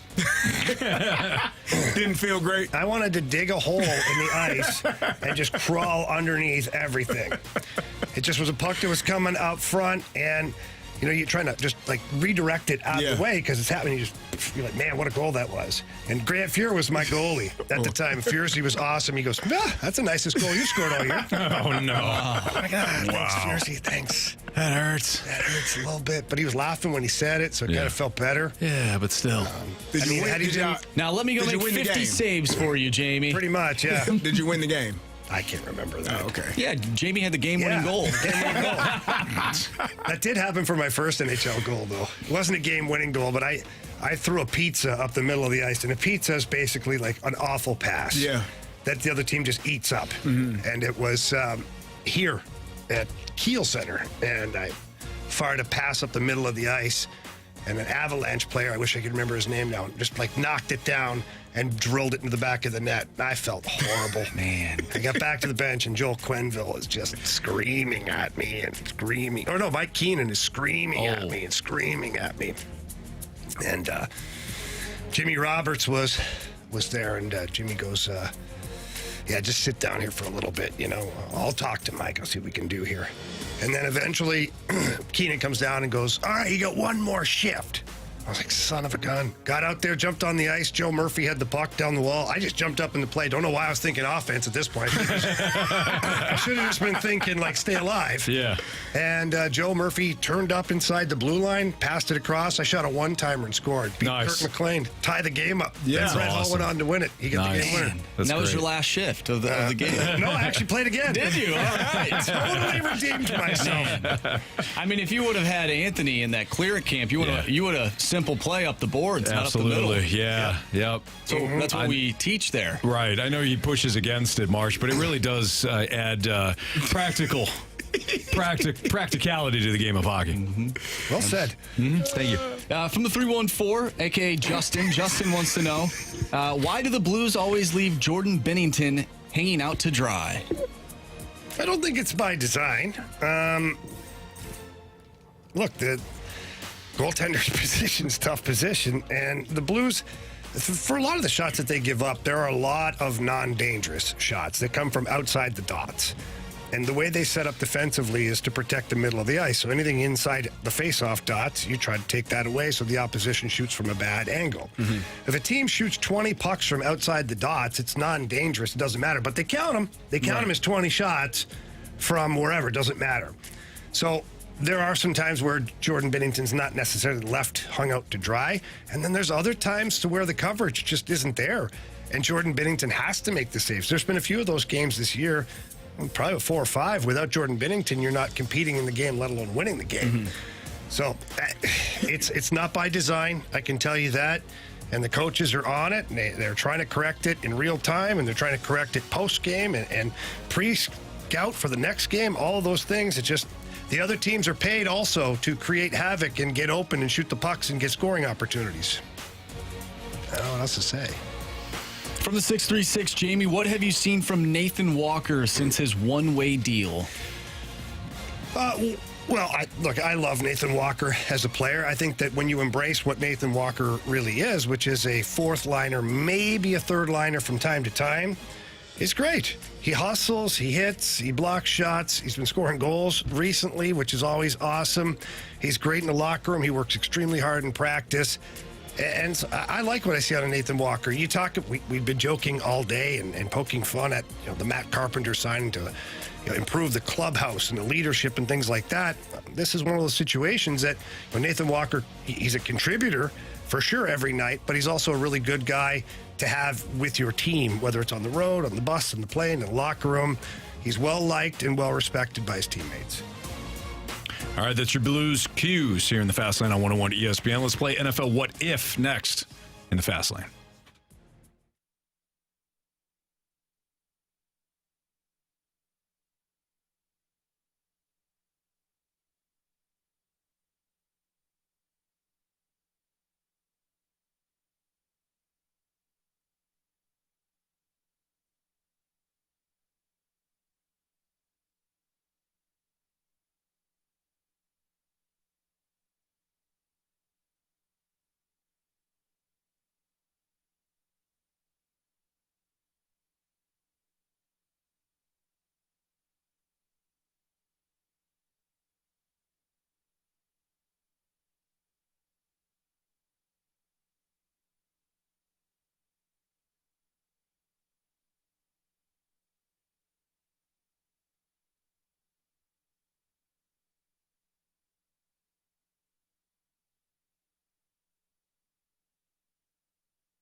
Anthony, a lot of times as life goes on, we always say, it just doesn't feel the same, getting a little older, and nothing you can do about it. Wrong.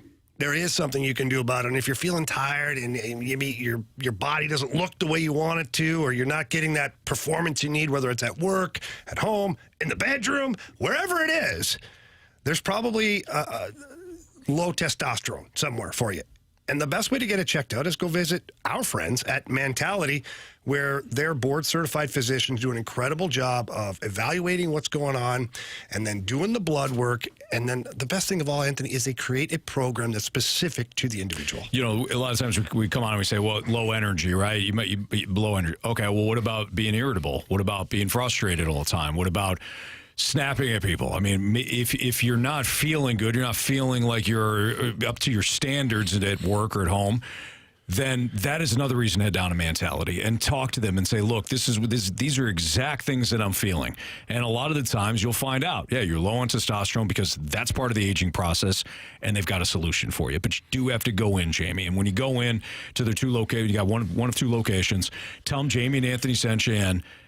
You'll start feeling better. You'll start performing better in all areas of your life. You'll feel like you're at your peak performance, and you're gonna feel like you're 20 years old, 30 years old, however old you're right now. You feel 10 years younger. Yeah, you're gonna love it. You're gonna absolutely love it. So please stop by and talk to everybody over there. They're awesome. Or if nothing else, please visit the website. That's lowtusa.com. Again, that's Mentality at lowtusa.com.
With Carey Davis and Jamie Rivers, I'm Anthony Stalter. Here's Andrew Marsh with some NFL What If. All right, gentlemen. What if, and we just talked about this, but a different view at this. What if the Ravens lose because of their defense? Is the narrative still that Lamar can't get it done in the playoffs? It shouldn't be. Well, wait. How many points does the Ravens score? If the Ravens 35. lose, okay, so They lose 38-35. if that's the case, then Lamar to me is not the problem. No.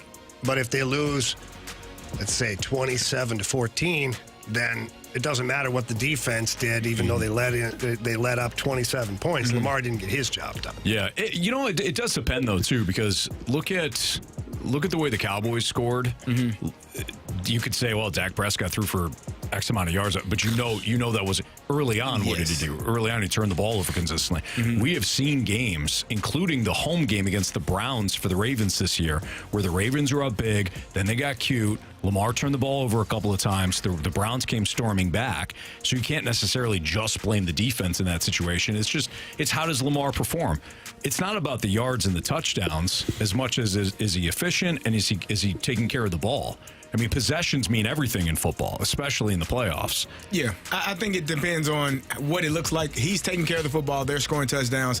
If the defense, for some reason or another, just decides they don't want to tackle, they don't want to play, they don't want to blitz and get the quarterback on the ground, they don't want to cover, then no, it's not on Lamar. It's a team game, so it would have to be he's holding up his end of the bargain. Everybody else needs to as well. What if the Packers repeat last week's performance against the 49ers this week? Is the narrative that Jordan Love is a legit NFL quarterback or that Kyle Shanahan can't get over the hump in the playoffs? That's a good one. That's a very good question. I'm going to lean more towards Jordan Love, though. I think last week was I don't want to say a coming out party, but I think, the mindset going into 2023 was, let's see what he got. He's replacing a legend. Let's see if he can do it. And as the season went on, you're like, oh, this guy's pretty dang on good.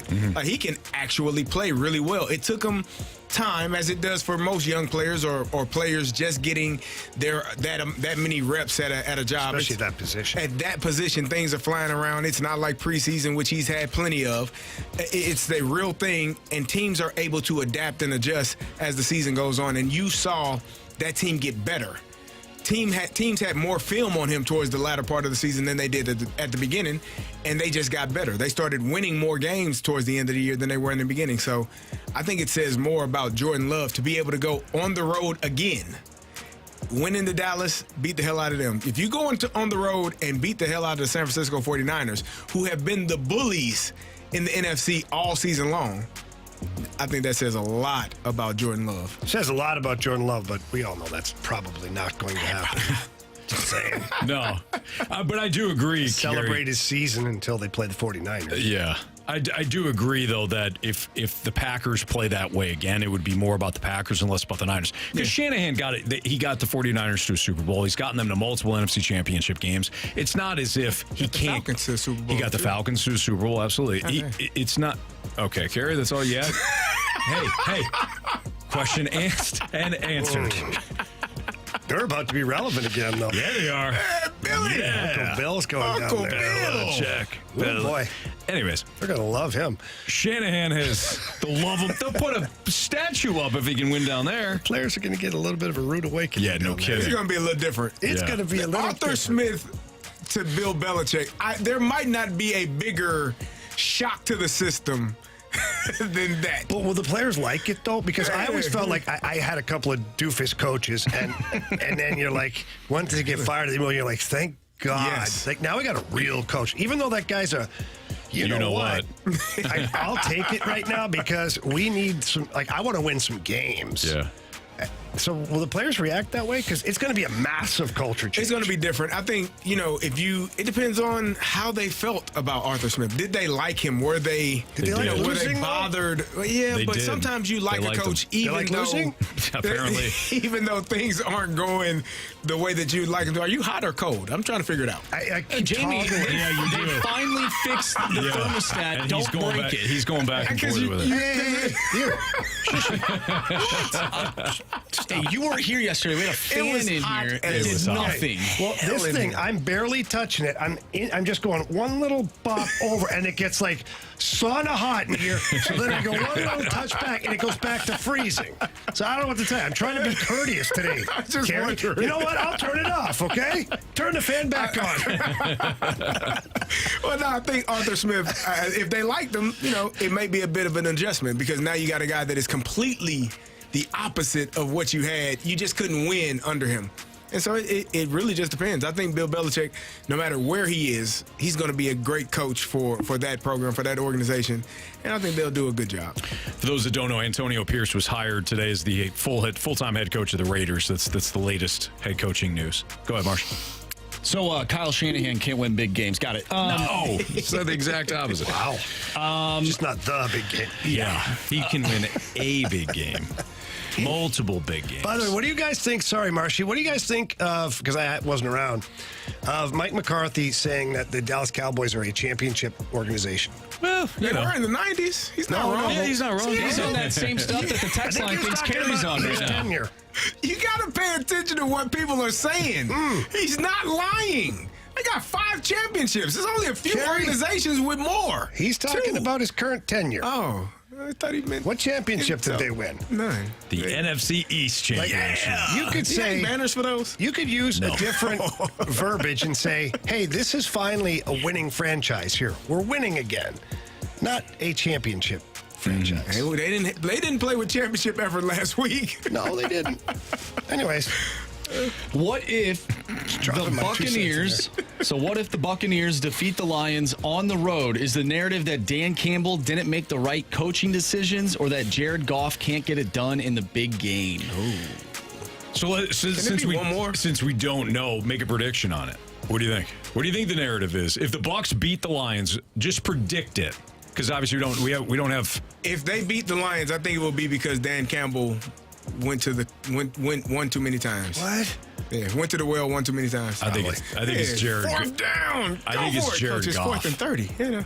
If I'm making a prediction on this, Really? if the Bucs win, You're basing it's that off Jared of Goff. You're basing that off of what you saw last week, aren't you? I'm basing it off of Jared Goff's career. I'm going to say that if the Bucs win, it's because of Baker Mayfield. Shaky bakey? That's what I was going to say. I think he steps up and has a miraculous game. And the way his teammates talk about him, I don't even know what happened, because the Baker Mayfield that was in Cleveland, apparently that guy stayed there, and the other Baker Mayfield has emerged. I need y'all to understand this. No, but Carey, It's Cleveland. I know, but it's a 180. So imagine you walk into a room, and You turn into a different person when you leave there. and then somebody says, "Oh, that Carey Davis, that guy's an a-hole," and then you walk in and that Carey Davis, man, he's a leader. I'd anything with that. I'd follow him anywhere. So Did I just leave Cleveland when they said that? Yeah. They probably said It's it. just weird, man. And then you go back, and even Dan Campbell at a press conference this week, which, Dan Campbell's just an honest dude. He's talking about how Baker Mayfield's a good dude. He's like, I know why his teammates like him. He went back to his days in college when all his teammates they had their pro day, and they all asked Baker to throw for him. Yeah. And he never said no to any of his teammates. And he's like, Dan Campbell's like, he could have said, I want to rest my arm. I got my own pro day. I can't do but he didn't. He showed up for every single one. He goes, that's why those awesome. guys played for him. And he goes, now he's getting the same results in the NFL. Good for him. It's going to be a good game. I still think the Lions win. I hope so. It'll be Todd Bowles, his defense, getting to Jared Goff if the Inside. Lions lose. Last one here. Inside that dome. Yeah. Yes, yeah. It's, it's the weather's going to play a big part in it, too. The thing is, we figured this out a couple of days ago. They actually play in the dome, inside. Yeah. That was going to be really cold outside. Outside, you're Walking right. in is going to be frigid. Yeah. From the bus to the stadium, man. Hold 20 seconds. Question of the year. What if the Bills beat the Chiefs? Is the narrative that the Chiefs receivers let down Patrick Mahomes or Josh Allen did not make too many turnovers? I think it's got to be too many Josh. mistakes. I think it's got to be Josh Allen elevating. I do. I don't think. I mean, maybe you get that situation where there's a couple of drops and people, but to be a narrative, like something that drives the story, I think it would be Josh Allen. Yeah, I think we've seen the Kansas City Chiefs receivers drop passes, so that wouldn't be something that would surprise you. You'd be like, oh, well, why the hell are you still throwing them the ball? It would be more of that. If the Bills win this game, it's going to be Josh Allen having one of those performances. I was listening to, I think it was First Take this morning, and I think Chris Canty was saying that Josh Allen doesn't have any of those top line things next to his name. You know, MVP, Super Bowl MVP, Super Bowl winner, Super Bowl participant. Like, he has none of those things next to his name as of yet. And so there's a lot of pressure on him because his peers, the ones that you consider his classmates, so to speak, have some of those things already. So there's a Bills player, I forget who it is now, maybe one of their defensive players. I wish I could remember his name. But on record today, basically mandating that all the Bills fans are hammered by 4 o'clock that day. Oh, boy, let's not do that. He mandated. He's like, I want all Bills Mafia to be drunk at 4 p.m. so that life is absolutely hell for the Chiefs. You shouldn't do that. Name some guys on defense. Popular players. Jordan Poyer. No. Who else am I thinking? Wouldn't be him, too, because I think he had some issues with. Oh, did he? Yeah. What's the other safety's name? Yeah, I'm trying to think. Anyways, I feel like they've lost all their guys on defense. They're still alive, Anthony. I'm trying to find out. No. Injuries, Carey. Okay, sorry. Greg Rousseau, Ed Oliver, Daquan Jones, Leonard Floyd, Dorian Williams, Micah Hyde. I don't know who the hell else is going to play. Their whole team I don't know. Who's injured. Some offensive guy. I don't know. Anyways, I'll find it eventually. All right. While Jamie looks that up, we've got the Gauntlet coming up next on 101 ESPN. It'd be great.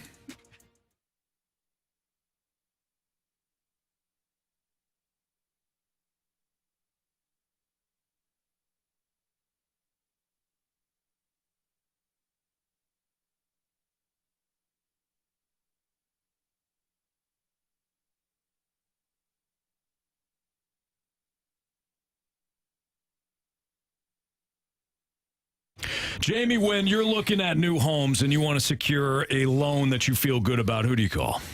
Our guy, Stewie. When you're looking to potentially refi on that loan, who are you going to call?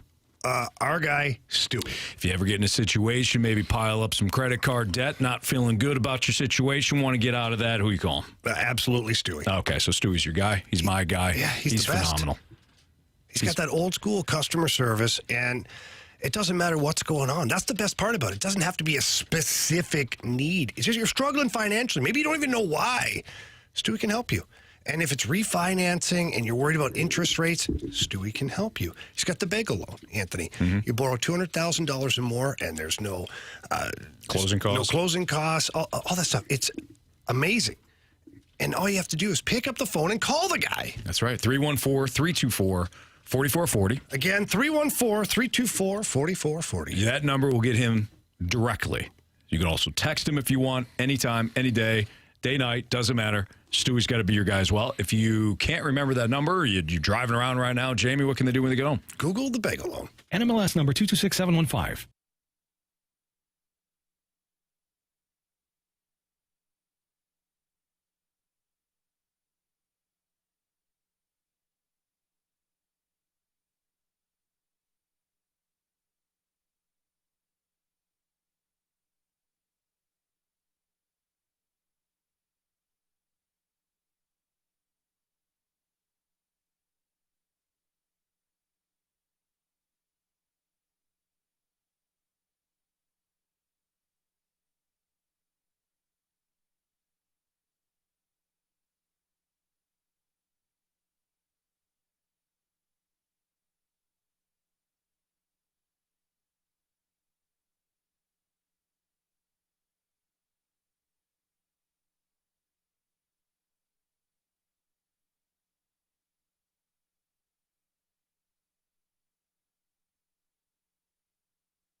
categories, one challenger. Can you master the gauntlet?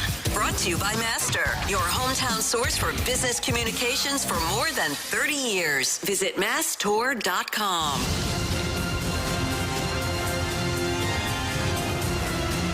Time for the Gauntlet here in the Fast Lane on 101 ESPN. Carey Davis, Jamie Rivers, Andrew Marsh, and Anthony Stalter. We welcome back Eric. What's up, Eric?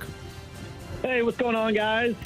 It's good to hear from you again, man. We enjoyed you yesterday. You're back for round 2. So would you like to take on Jamie Rivers, Andrew Marsh, or me today? The magic hat drew Mr. Jamie Rivers. So let's throw the gloves down, sir. Okay. Wow. I was going to say let's make magic then, but yeah, probably throw the gloves down. Either way, yeah. I think it applies more to you. Let's go. Yeah. All right. There you go. Let's party. Good luck, man. All right. Good luck. Thank you. So Jamie's going to make his way into the cone of silence right now. Eric, go ahead and tell Marsh to spin the wheel. By the way, it was Dion Dawkins. Dion Dawkins. Okay. He's encouraging all of Bills Mafia to be drunk by 4 p.m. on Sunday. Okay. That's Not great. Not great. No, not great at all. Tell him to rescind that. Yeah. All right. So Jamie, again, he's making his way into the cone of silence. Go ahead, Eric. Tell Marsh to spin that wheel. All right, Marshy, spin that wheel. So yesterday you got Carey in baseball. What category are we hoping for today? Well, with Jamie, I'm trying to avoid hockey, but if it's hockey, let the chips fall where they may. Well, let's let the chips fall where they may. It came up do hockey. Let's do it. Yeah, sorry, Eric. All right. You said you wanted to drop the gloves. Hey, don't apologize yet. Yeah, no. There you Listen, go. we believe in you, Eric. We believe in you, buddy. All right. All right, let's do it. As you know, you're going to get 4 hockey questions. Jamie's going to get the same 4 hockey questions. And Eric, if you need the options, those questions are worth 1 point, not 2. Ready? Let's go. All right, here we go. Question 1. Marc-Andre Fleury recently passed which goaltender to move into second most wins in NHL history?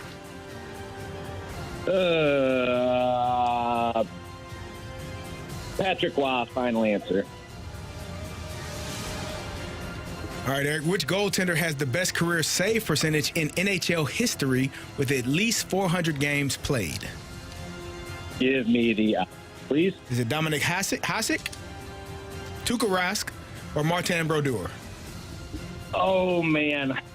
I was a big Dominic fan growing up, so I'm just going to go with Dominic Hasek, final answer.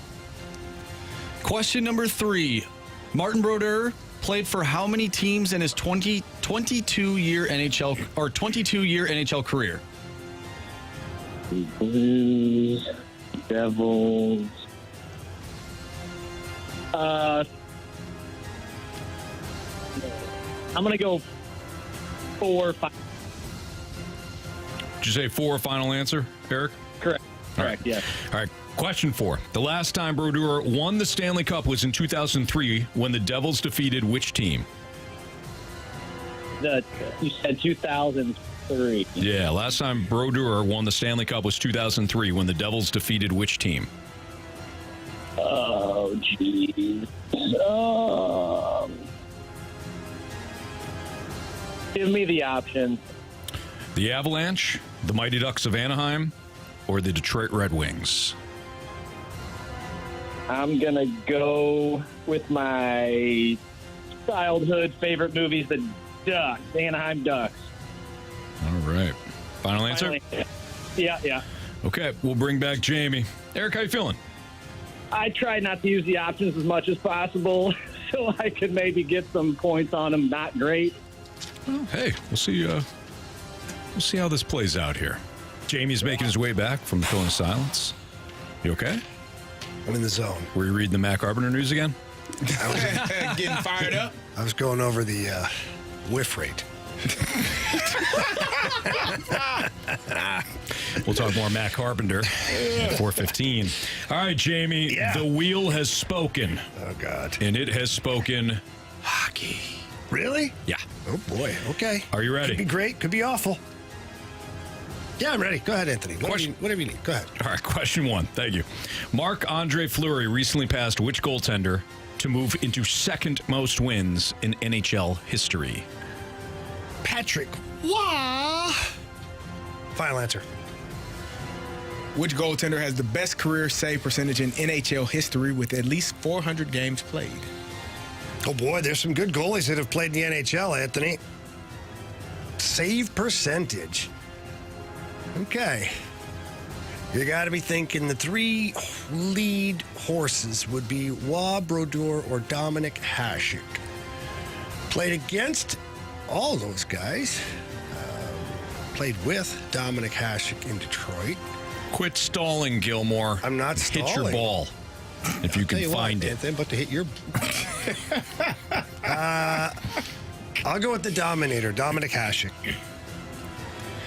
Question number 3. Martin Brodeur played for how many teams in his 22-year NHL career? Well, he's most famously known for playing for your St. Louis Blues. I mean, who could forget those games, right? Mm-hmm. We'll go with 2. Final answer. The last time Brodeur won the Stanley Cup was in 2003 when the Devils defeated which team? In 2003.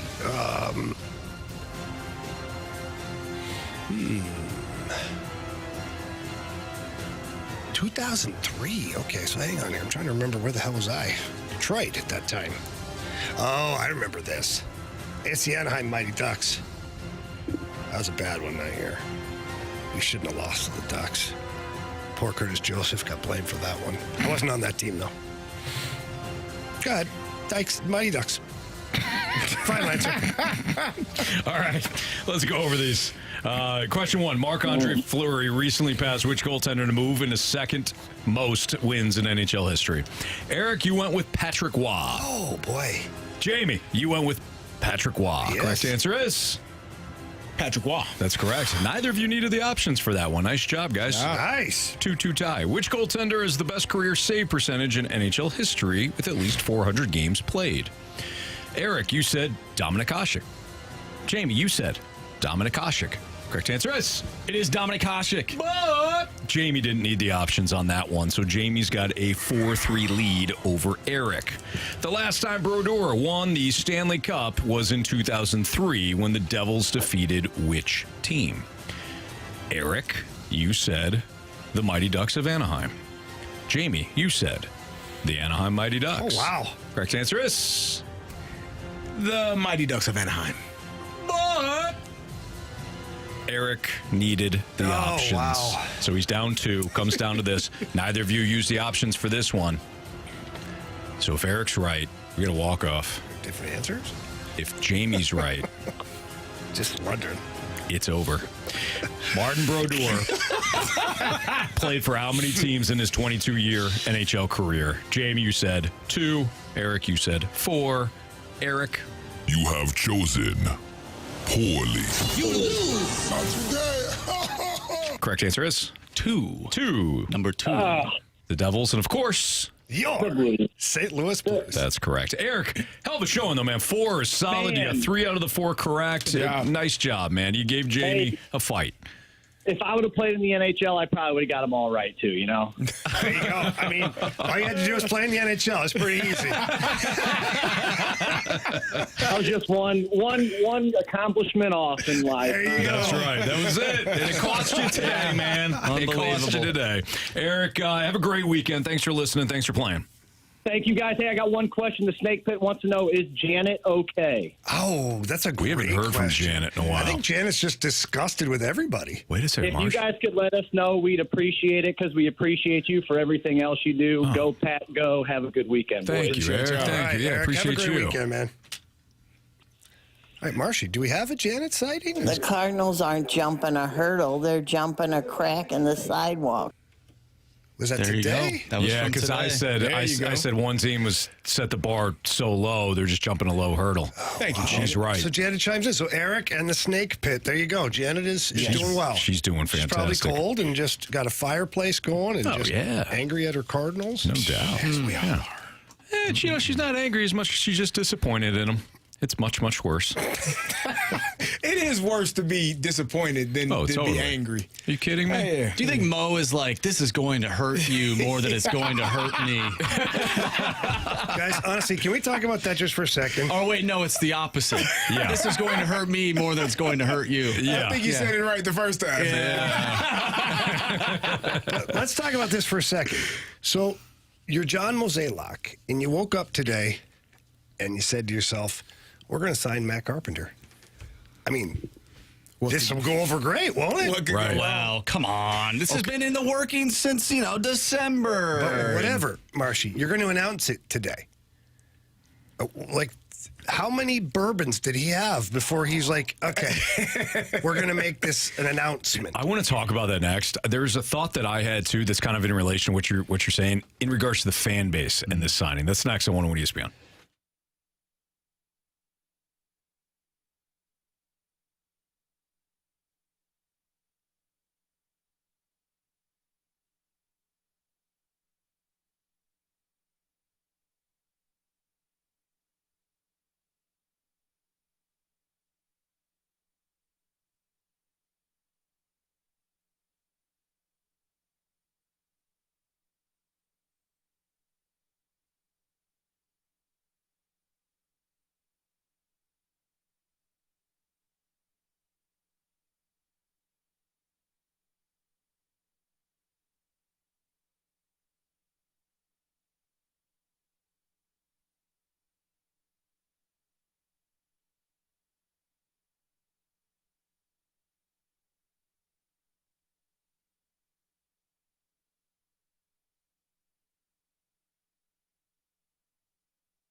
You're currently in the market for car or home insurance, or maybe you just want to have your policies reevaluated. Because before I met Tracy Bibb and the Bibb Agency, I had insurance policies, of course, but they're 1-800 numbers. You call in and say, hey, I need car insurance. Hey, great, here you go. I had no idea what the policy was. All I knew is I was paying a low rate. It was no good, Carey. No good. You get into an accident, you're in trouble, you don't know what's going on, you call somebody. They don't know who you are. They don't really care, per se. But Tracy Bibb, she cares. And when I talked to Tracy for the very first time, she asked to review my policies. And, of course, I let her. And she was shocked just at some of the coverage that was there, the lack thereof. And so she helped me immediately and changed everything for me. She even called the other insurance company and broke up with them for me. That's always the easiest way to do it. Have somebody else break up with them for you. And Tracy Bibb and the Bibb Agency, they take great care of my family, my kids. I've got some young drivers, all that stuff. I know that I don't have to worry because the Bibb Agency has me covered. And she can do the same for you. Just call her for a free non-committal quote. That number is 314-328-4260. That's 314-328-4260. It's no fib. You're in good hands with Tracy Bibb.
Hey, this is KC. I guess that's why they couldn't give Tommy Evans his raise. They had to give it to Carpenter to take care of his contract. And I guess good thing nobody picked up number 13. He gets to get his own number back. All right, look like we're going to have another exciting season. Go Cards and Blues. Well, neither one of them is up to too good, so let's just go St. Louis. God bless. That was awesome. You could tell he's just reasoning with himself. Poor Casey. He was just reasoning with himself. Go Cards and Blues. Go St. Louis. Go St. Louis. Let's do it. Poor guy. You know what? He does bring up a couple of really good points, though, is, one, thank you for the mic drop. Two, Carp gets his old number back. No problem there. I don't think there's a big lineup for it. But also, it is kind of strange that you have a club now that is willing to go to arbitration over $450,000 with Tommy Edman, who is supposed to be your center fielder / primary utility player, and yet you just gave $775,000 to Carp. Makes a valid point. I think the Braves are paying some of his contract. No, the Braves are paying $5.5 million of it. Oh, well, there you go. And the Cardinals are on the hook for $700,000. It's a save. You're missing the point. No, it's you're missing the point. It's a savings. Why not take the money and put it over Tommy Edman and avoid arbitration? Avoid making poor Tommy feel sad, because we know the process is horrible. Ask the players. Every penny counts. I don't know why players get so sensitive, by the way, Carey. You don't like to hear about yourself. I expected to hear horrible things. Yeah. I actually would have preferred it. Just tell me the truth. How do you feel about me? Do you think I'm that bad? Okay, let me show you. I tell the GM, that ain't nothing compared to what the coach called me this year. By the way, you shared what Les Snead said to you in Atlanta. Took me in a room no bigger than that. It was smaller than that. It was like a phone booth.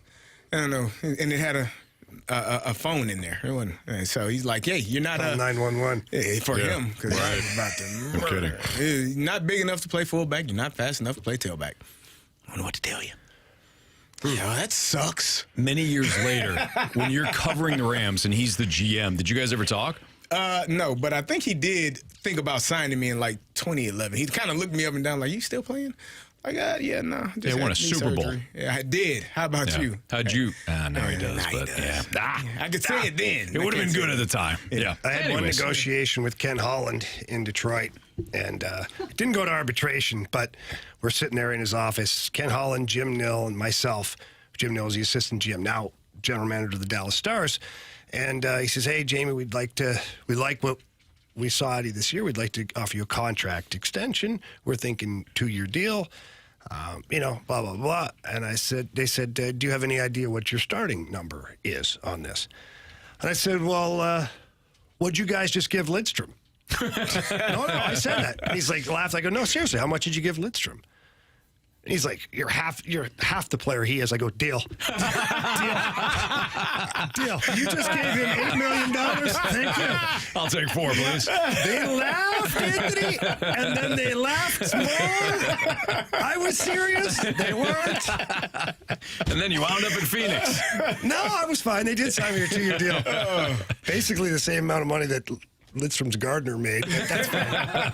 Thought I had him there for a second. And they also told you, with this deal, you're going to need to be the Gardner over there you go. I would have done Nicholas Lindstrom. Yeah. I would have done it. All right, so going back to the Carp situation, right, and the fans and all that, because Jamie, you had said Mo wakes up this morning, goes, we're announcing this signing of Matt Carpenter. What's going through his head? There was a part of me where I thought to myself, okay, does he really think that the fan base, the majority of the fan base, looks at this and says, "I've got the feels. This is nice"? Like certainly some people will. Some people will look at it and they're, I really like Matt Carpenter, who was my favorite player. I don't mind it. It's a 1-year deal. There's going to be some. But you're not bringing back Pujols. You're not bringing back somebody that the fan base is just going to eat up no matter what. Yeah, no matter what. I don't think... We're past that point, honestly, right? I don't know that Mo cares. What? That's a good point. I don't think he gives a damn. Which is terrifying. Because I'll go back to my original statement then. Why are you signing him? I don't think he cares about what we think. I know. So if it's not about us, it's about what he thinks. It's not a good. It's like there's no benefit. listen, baseball-wise, it doesn't make sense. So it doesn't make any according sense, guys. to us, at all. You don't know what Mo thinks. No, in no realm does it make sense. Saying, none. I won't pretend. I'm not going to sit here and pretend like I know what John Mozeliak thinks. I don't know how this move helps the Cardinals. No. I'm trying to listen. I'm trying to process it like we all are. I just refuse to be in his mind and tell you what the hell he thinks because I don't know. I'm trying to process it. How do you make this signing? This is a signing you make at spring training, to where you know, even if this has been in the works for a couple of weeks or a month or whatever, you tell old Carpos, you say, hey, listen, you say. Spring train, just get in shape. We're going to sign it. It's going to be spring training, so it's like a late edition, whatever. That's the way we're going to frame it. Go to work, get some batting done. Let's get some videos out there of you. Whatever it is.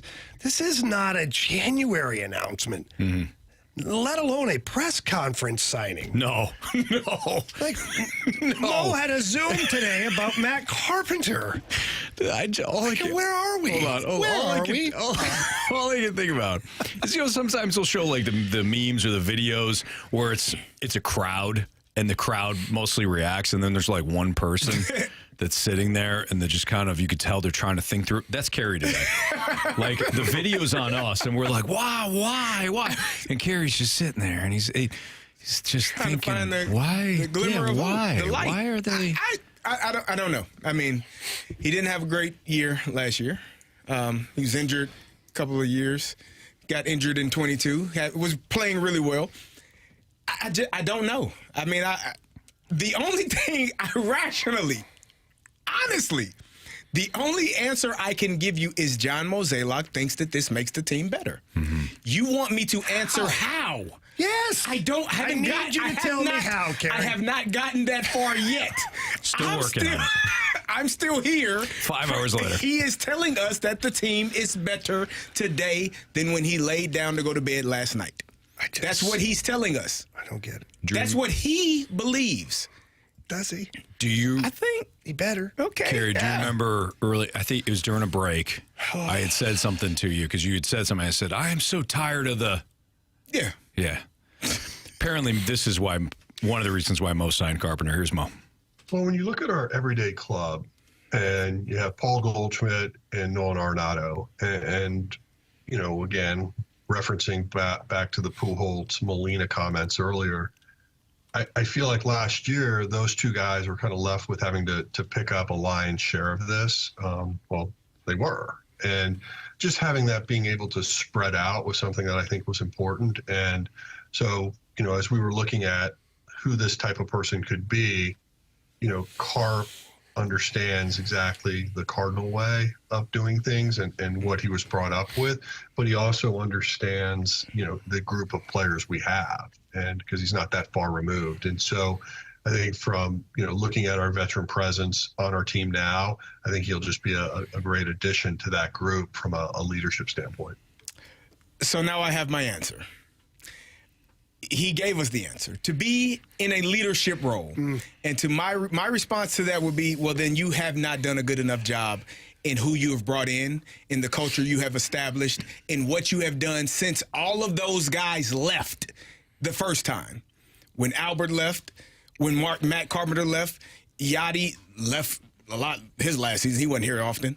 You have not done a good enough job of establishing veteran leadership in your clubhouse to the point where you now have to reach back out to former players who may or may not be able to play and help your team, but you want them to help your team in terms of what they do in the clubhouse. That's a failure of leadership. That is not a good leader. That is someone that has not done a good enough job of evaluating, bringing those people along, teaching them, showing them, whether that's the coaches, the managers, but it all starts at the top. And so it all filters down. My coach told me bleep rolls downhill. When he was cussing me out, it's because he just got cussed out himself. So it starts at the top. And so if you are bringing the players back for that reason, then you haven't done a good enough job to begin with. Yeah, but why not go get a player out that's out in free agency that can help your team? Like, for real. Like, I'm not being mean right now. I'm not being any way. But was leadership at such a minimum out in the entire baseball world that you had to go back to, former players who don't really contribute anymore? I would say leadership in that clubhouse couldn't have been good if you let Wilson Contreras go through that all year and nobody stood up and said anything. Yeah. If nobody stood in front of it and said, "Oh hell no." He didn't do nothing wrong. And then you waited until the offseason and one player is in another city and then the other guy is like, well, yeah, it wasn't that bad. Like, no. That is a failed team for leadership. Yeah, but you don't have to bring a player back to be a player. I agree with that. You could have brought Matt Carpenter back to be an assistant bench coach. Put him in the dugout, have him be around the team all day long. Like, you didn't have to bring him back to occupy a 40-man spot. I agree with that. If that's the only reason he's here, is to be a leader and not to help the team win games. If you put so much value on leadership, well, then you've done a poor job up until this point. But then how do you sell that to your team even? Like, I feel like even going into the clubhouse now, it's a harder sell. You walk into Arenado and Goldie, and they love Matt Carpenter. They like him, and he's a good leadership guy. But those guys are looking at each other going, well, we didn't get much help here. Like, he's a great guy. He's going to help us out. And maybe I won't have to address the team as much as I did last year. But you call that guy coach then. You don't have to call him teammate. I was going to say, you also know this. The guys that play are the guys that people listen to. No kidding. No kidding. Unless you're a big, badass veteran. And are going to physically impose your will amongst people. Which Matt Carpenter does not seem like that type of leader. Guys that play are the guys that people listen to. If you ain't played in 2 weeks, brother. Who the hell are you yelling at? What are you talking about? Tell that road. Go sit down, man. Really? Get the hell out of my face. You're still here? It's Fastlane on 101 ESPN. Are the Lions in bigger trouble than we think? That's next on 101 ESPN.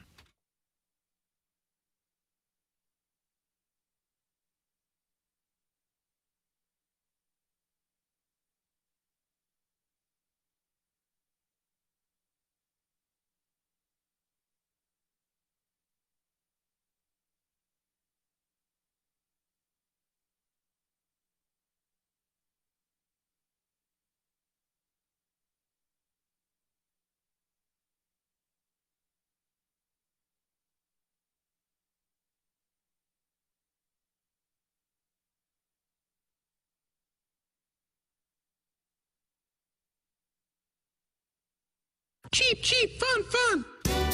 Dirt Cheap is St. Louis's one-stop party shop. They are fantastic at what they do.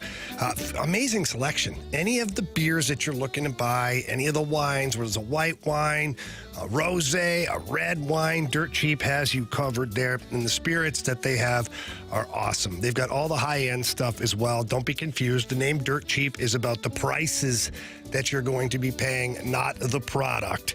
And Dirt Cheap right now has an awesome maker's mark called Snow Day.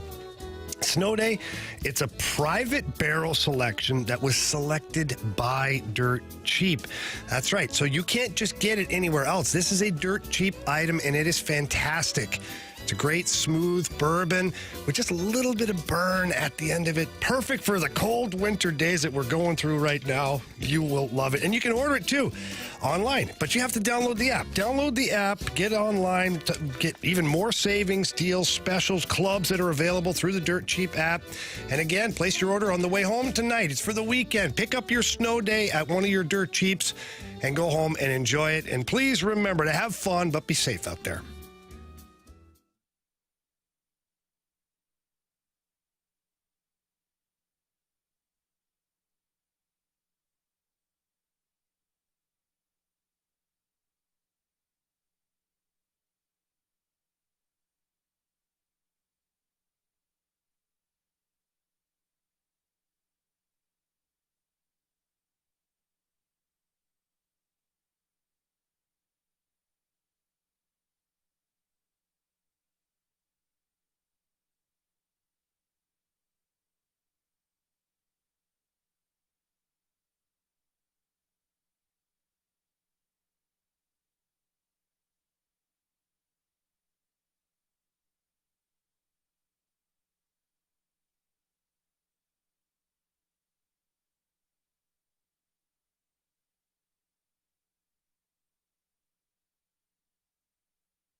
101 ESPN Sports Center.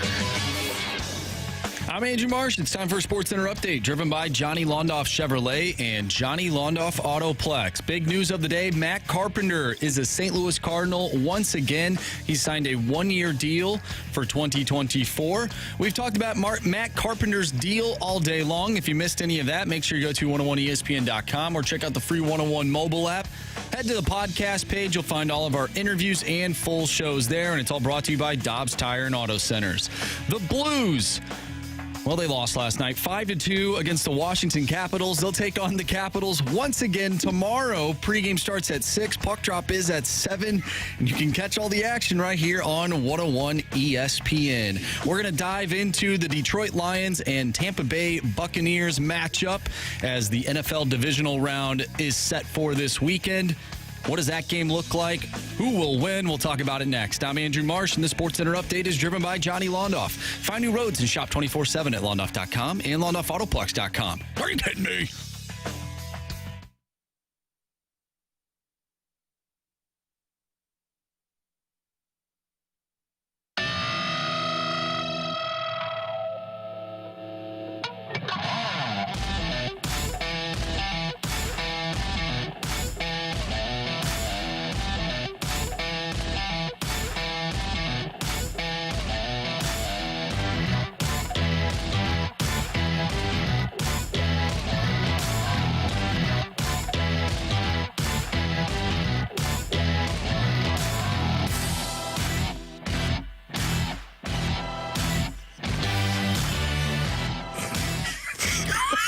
Boy, the conversations and the breaks are always enlightening. We went around. That was intriguing. That was something. It was something. Yeah, we went around the horn. Yeah, we did. We certainly did. Yeah, we did. Well played. 2 o'clock on Sunday, we'll have the game for you right here on 101 ESPN. The Bucs will take on the Lions. Lions' second straight home playoff game in ever, Bob.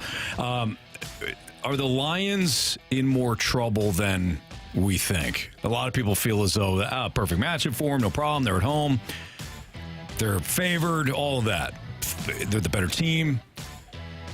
Bucs give them a game, though. And because of that, everyone assumes that this spells trouble for the Detroit Lions. I don't think it gives them trouble. I think that the Detroit Lions have been poised to be in this position all year long. They've played in some really tough games. They've had some really good wins. I mean, you start off the season going to Kansas City. Now people will say, oh, they were down, Travis Kelce and Chris Jones. But they still went there to open the season, to kick off the season, and went there to Kansas City and won. And so you knew then that this was a team that was going to come out and do all of the things that they needed to do to win games. Offensively, I love how many weapons they have. I think they do a really good job of making sure that Montgomery and Gibbs both get their touches, whether it be in the passing game or running the football. And so I think they are the better team. And I think the Bucs this season has kind of run its course for them. I think we'll see the end of that this weekend. So I think the Lions, for me, this is a team that has embraced the past of the franchise, knowing that there has been disappointment. I think that they've embraced, obviously, the mentality of their head coach and the us against the world mentality. And I don't think that's going anywhere. I don't see the Lions showing up for this game half asleep. Yeah. To where they're like, oh, we got this. Like, I see the Lions and I see Dan Campbell getting these guys so ready this week to not be the same old Lions. Don't you dare be the same old Lions. Don't you wake up the next morning and be called the same old Lions. Yeah. Like, I could see that. Like, and the guy's like, yeah, you know what? Screw that. Yeah. We're not that team. We're this team. We're going to be a memorable team. We're going to be the one team that this franchise is remembered for forever. Don't wake up the next day feeling sad because you played like crap. Sure. I think they're going to be well prepared. I also think that Todd Bowles can come up with a defense and a scheme with his blitz, the way that he utilizes the blitz and everything, to frustrate Jared Goff. This is going to be a game. When people say that, I often go back to the Todd Bowles game where Tyreek went for like 300 yards in the first half, and they were running man-to-man when he was in Kansas City. I think about that a lot. Which game was that? Tyreek had like 200. When they beat Tampa and Tyreek hit Winfield with that, and then Winfield hit him back with it in the Super Bowl, Tyreek had like 280 yards that game. Yeah, he was. It was a lot of man-to-man, and I'm wondering what the hell hell is Todd Bowles doing here? What do you do? He's the DC. What do you do in the Super Bowl? They played better, but I'm just saying. I think about that. I think about that often. They did. Because that was a poor game plan. You don't have to be, you're not a rocket scientist. You don't have to be Joshua Dobbs to know that you don't just run man-to-man against Tyreek Hill. Let's be honest. That's the only rocket scientist we know is Joshua Dobbs. Hey, you keep my third, second, fourth quarterback out of your mouth. Yeah. That's right. You tell him, Marsh. Here's the problem, guys. The Lions. I'm so fired up by the Carpenter situation. I almost said the Cardinals. They might sign him for leadership too. They might. Yeah, they'll need it. The Lion way. Matt Carpenter knows the Lion way. The Lions got issues at corner. Not the team you want to be facing when you have problems at cornerback. With Mike Evans. Now, Mike Evans is going to drop a touchdown. He's also going to catch 7 for passes. 84 and 2 touchdowns. Yeah. But Mike Evans, Chris Godwin, you saw the emergence of some of these other guys last week. Trey Palmer. They've got some guys. Cade Otton's a good tight end. They're going to hang with the Lions. Hey, don't forget Russell Gage, too. Well, Russell Gage has been out all year. Right. Yeah, Russell Gage, good player, but he's been out. He didn't play. He's not playing. I'd take the 6.5 with Tampa. I think they're going to hang. Otten is going to get another 8 catches in this game? No. That's that. But Cade Otton's is a solid receiving threat. Well, yeah, but he's not going to. The Lions offensively present a problem for any team. Sam Laporta, we thought he was more banged up than he actually was. Played really well in that game last week with the big knee brace on. He's a problem. He's a matchup problem. Jahmyr Gibbs is a matchup problem. And then you're going to run the football. And then Amon-Ra St. Brown is an all-pro receiver that just shows up every single day. He's not a diva. He just puts his hard hat on and goes to work. And I like guys like that. I just think they present so much of a problem for the Buccaneers defensively that when you get down in the game, and now the question will be, can Tampa run the ball? They haven't had a lot of success running the football all season. So if you're one-dimensional, we talked about it for the national championship game with Washington, being one-dimensional is the worst thing you can be in a playoff game, in a win-or-go-home situation. It's going to be a tough game, I think, for Tampa.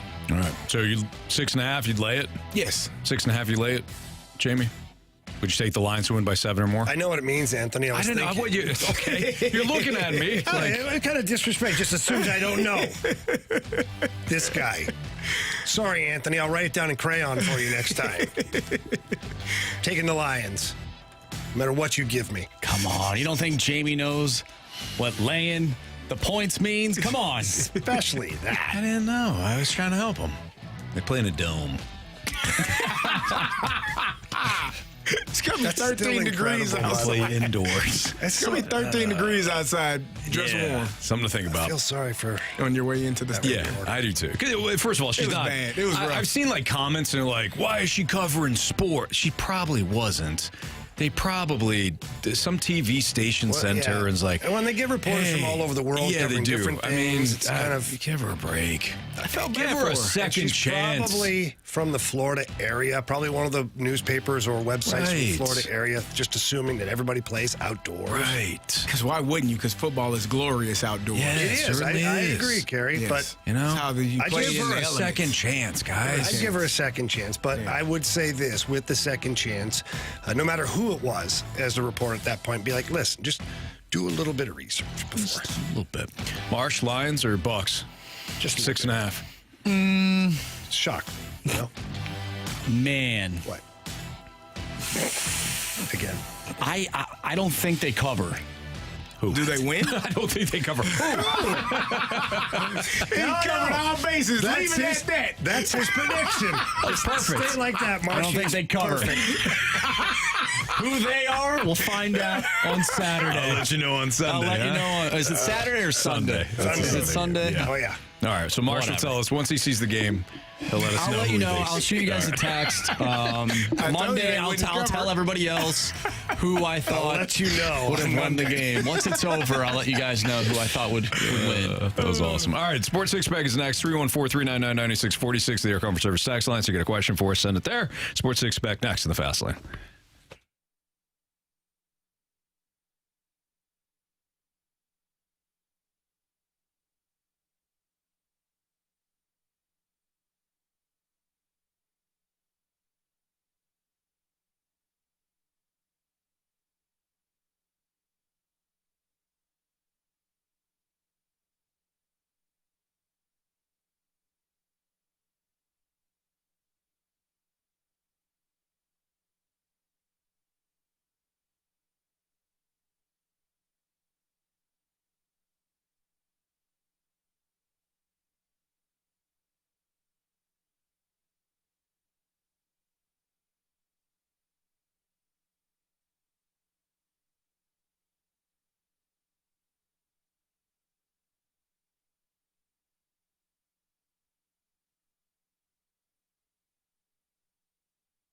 Hey, it's Carey, and I know you all heard about me talking about my deck and how bad of a shape it was in.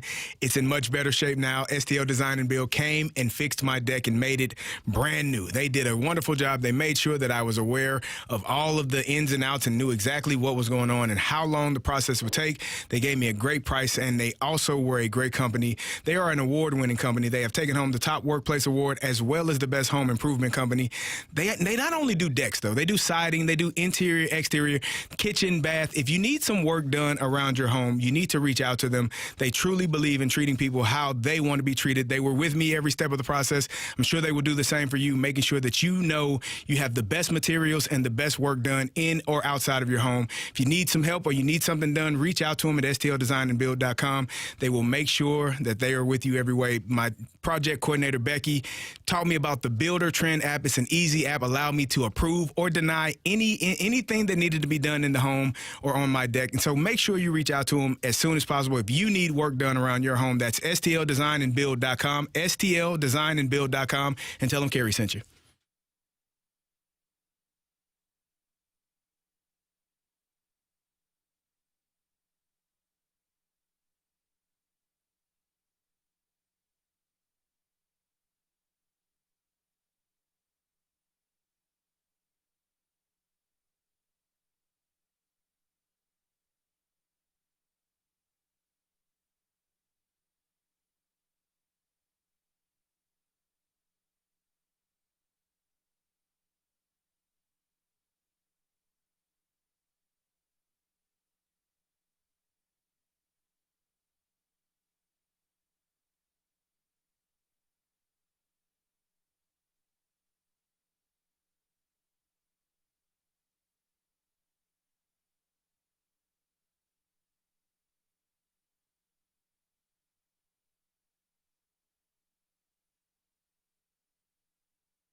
It's time for the Fast Lane to answer your sports questions. I want to ask you a bunch of questions. I want to have them answered immediately. Asking me all these weird questions. Answer the question. Answer the question. Answer me! The Sports Six-Pack is now.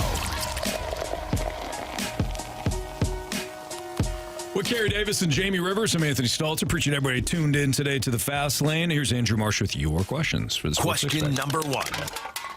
All right, we were just talking about Detroit and Tampa Bay from the 618. If Detroit loses and Jared Goff throws 3 interceptions against Tampa Bay, do they look to move away from him?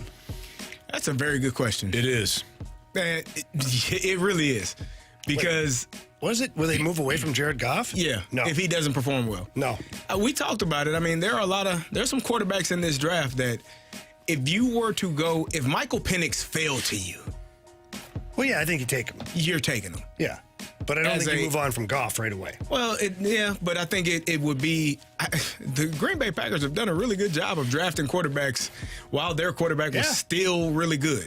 And they're criticized for and they're it criticized all times. every time. You for it. scumbags! What are you doing, dummy? I'm not here to be his mentor. Yeah, same Packer fans are like, this is why our organization's smart and yours not. Yeah. No big Look deal. what we did. Yeah. So I think either way you go and draft a quarterback, I don't know what Jared Goff, he has a ceiling.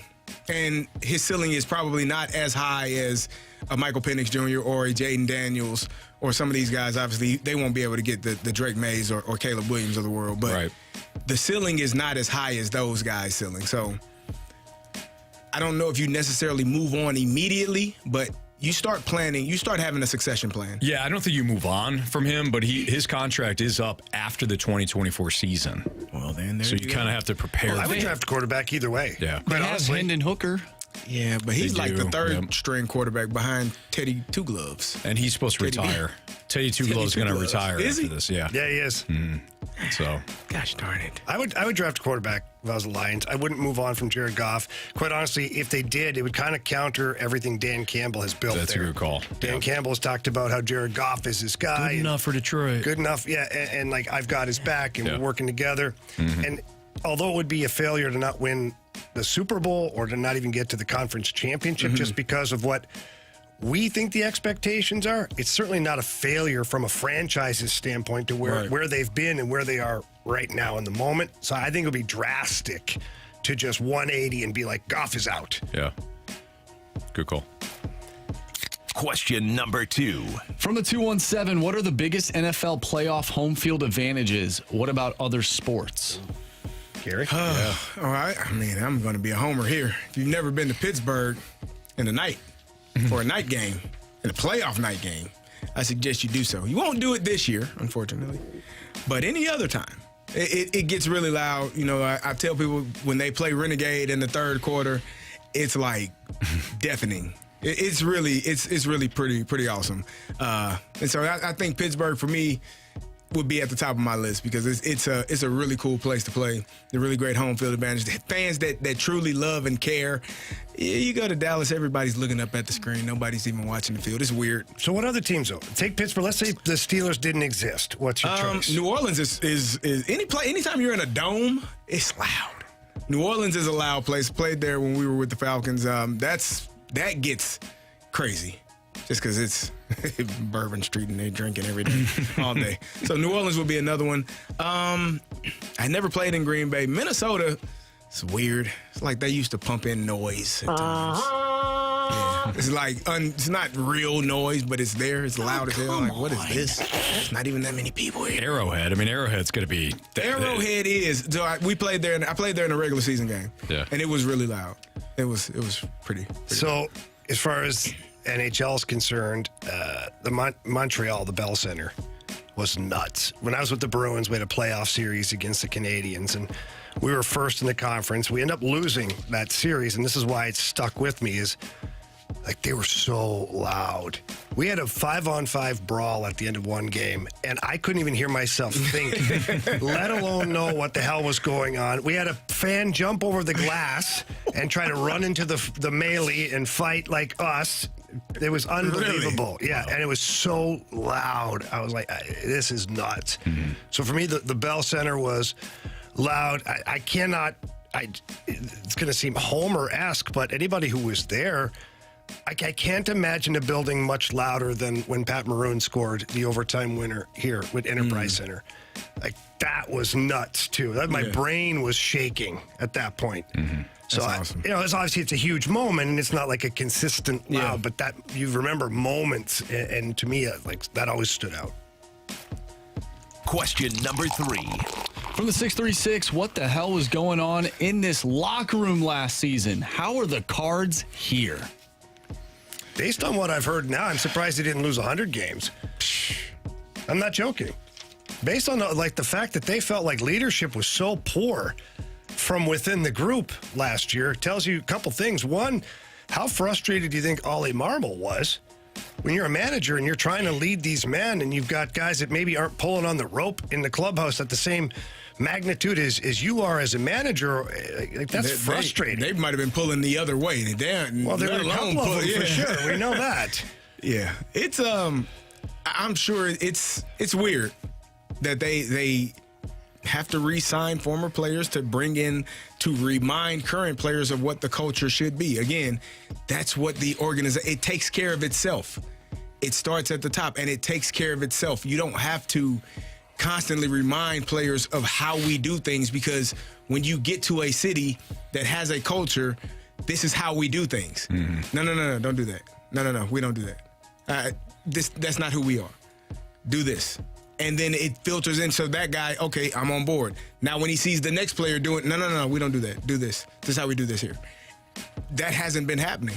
And so you're right, Marsha. It's no surprise, no wonder that they did lose 91 games. And hell, maybe they're trying to make sure they don't lose another 90 plus again. I don't know. You're not going to fix it in 1 year, though. You know, it's not going to be you're not going to be sustainable. You're not going to fix it this way, right? The way that they're going about it now, right? That's not how you fix it. Yeah, you fix it by implementing the culture and making sure that it's getting the players. There you go to fit that culture. Yep. I mean, maybe they're trying to do that. I don't know. This seems like a desperate attempt to fix something that overcorrection. Yes, that may not make a big difference when it's all said and done. Question number 4. From the 314, what is the worst Blues trade in history of the franchise? The 314 believes that is when Crap Keenan traded Curtis Joseph, or is the 314 wrong?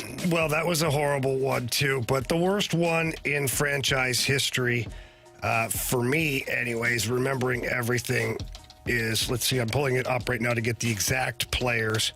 But Rod Brendamore. Rod Brendamore was an all-world player. And he was young and had an incredible career. He was good on both sides of the puck. He was big. He was physical. And the Blues traded him for Dan Quinn, Ryan Sutter, and Murray Barron. Dan Quinn's a football coach. That right there, you struggle with that one. But let's focus on. So let me backtrack. The head coach was a guy named Brian Sutter. So let's go over the guys who he traded for. He traded Rod Brendamore for Dan Quinn, Murray Barron, and Ron Sutter.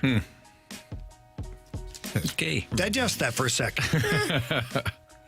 So Ron Sutter and Dan Quinn was a fine hockey player. Ron Sutter was a fine hockey player. Murray Barron was a former partner of mine. Great guy. Fine hockey player. The three of them together equal nothing to what Rod Brendamore was. Mm-hmm. So, yeah, to me, that's the worst trade in franchise history. That's what Carey and I were thinking, too. We're letting you say it. So Yeah, yep. I mean, you could go back to those where it sucked to lose Brendan Shanahan, but you got Chris Pronger. Mm-hmm. So at first it was like, this is the worst trade ever. Hang on a minute. It started to look better. You know what I mean? Yeah. Like there were things like that happened. So for me, yeah, that's the one. Question number 5. From the 314, controversial statement. Ooh. Nolan Arenado is all about Nolan Arenado, and Mo is afraid to upset him because he is the draw. Wow. I'm going to... It's that Homer Simpson. I don't know Nolan Arenado to say he's all about Nolan Arenado, but I don't think that Mo is trying not to upset him based on what he's doing. Well, you wouldn't get all that pitching. And Carpenter. Making moves, Carey. Promised him he'd make moves. He didn't made say a trade. Promised him he'd make moves. Again, you got to pay attention to the words that are being said. It's like talking to a lawyer. Anthony is in pain. He has been in pain all day. His head hurts. He's rubbing his face. His neck is sore. He's like what? He's a mess. He needs a cocktail. He's going through. I do. I absolutely do. He needs a drink. So I was going to the bathroom in one of the breaks. I was heading to the bathroom and I saw Ollie, one of our sales guys, and Ollie starts talking to me about Carpenter, right? And I just turned to him. I go, I hate this team right now. I'm like, I don't care what they do. He was trying to have like this honest breakdown. I'm like, I don't care. Like I'm like kind of fed up. You're angry. I'm angry. You're hurt. You don't think that these moves make this team better? Oh, my God. He's back. He's back. Listen, Mo. No, it doesn't. We've heard your point. Listen, Mo. I'm trying to get y'all to see this from a practical view. Yeah, we're trying. If we lost 91 last year, and we only lose 87 this year. You're tired of the grocery shopping thing. I'm tired of this, too. You got to be tired of the division. The lying thing.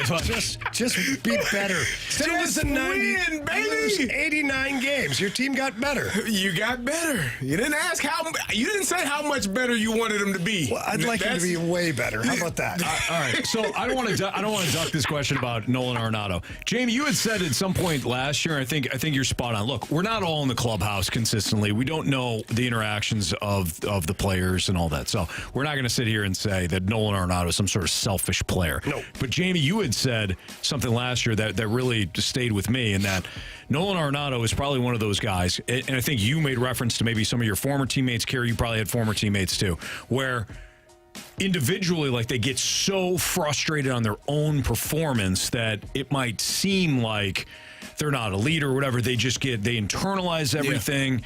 Maybe they get quiet and standoffish. Maybe they're even a little aloof because they're so concentrated on that. That seems to me more like Nolan Arenado than like he only cares about himself as if he's some sort of wide receiver diva. Right. No, the way I look at it is, one, you can care about yourself tremendously and still help the team, right? True. Because it's holding yourself accountable. And I think Nolan Arenado, what he does is he holds himself accountable to a point where he feels like if he's not the best version of him, this is why the team is suffering. And to your point, he internalizes it and then probably beats himself up a little bit. And then kind of what he does is he becomes like reclusive, to where he's like pulling away from the team because he's focusing on himself, which is not a selfish thing to do. Yeah. It's just because he's trying to ultimately help the team. Right. I've had lots of teammates like that where they just get so mad at themselves that it's like they don't realize that it's almost detrimental to the team, because everybody now is like walking on eggshells around this player because he's ticked off, he's not having a good season or whatever. Can make it tougher sometimes. And I certainly don't think that Nolan Arenado thinks it's all about him. Yeah. That's Jamie Rivers, Carey Davis. I'm Anthony Stalter. Jamie's heading down to the Missouri Athletic Club tonight. Little Blues Alumni Hall of Fame night. It's going to be a good night. It's going to be a great night. Well, you have fun. Big Walt will be there. There you go. It's always a good night with Big Walt. Jamie, I don't think we're going to see you for weeks. Yeah, you're going on the road. Yeah, I got told by management that Anthony's like, wants you to leave for a while. So, okay. That's how it is. I appreciate it, Anthony. Jamie. Appreciate the vacation to Calgary. Jamie. It's going to be great. Don't leave for 4 months. Okay, that's all I ask. It was kind of fun. You know what, Anthony? You're welcome. It made you the best version of you. Why are you guys calling it the Stalter and Rivers show and it says Stalter? I can't tell you. He'll be back. I think. Kansas City and Buffalo. We're getting to that in the matchup next on 101 ESPN.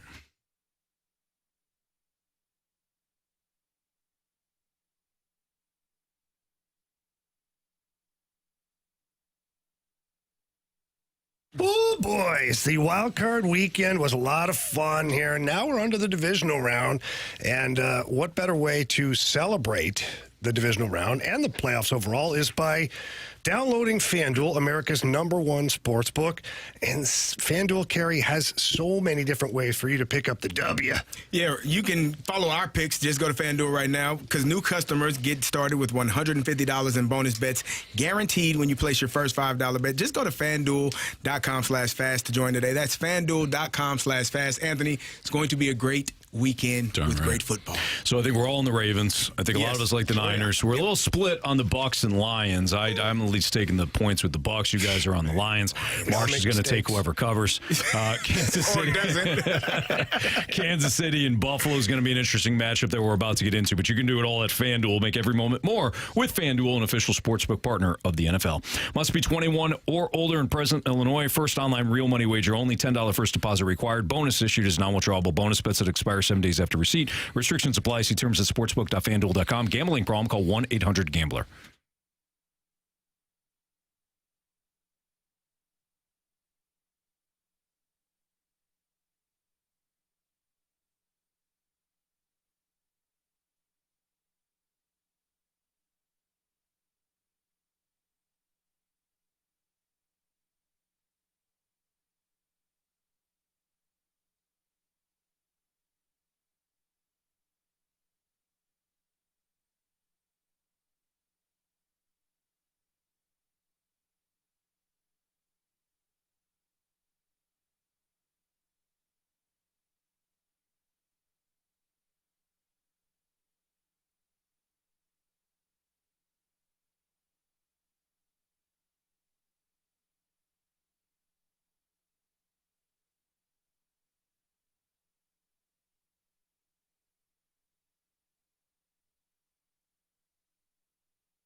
So Jamie and his wonderful girlfriend Ashley are heading down to the Missouri Athletic Club tonight, downtown spot. The Blues get the Hall of Fame night where they're going to talk a lot. They're going to be a lot of alumni there, and they're going to celebrate the night. Cardinals just had a similar night not too long ago at the Missouri Athletic Club. They do fantastic events down there. Downtown spot, always to the nines, man. It's fantastic. West Clubhouse is the one that I go to a lot, get my workout in.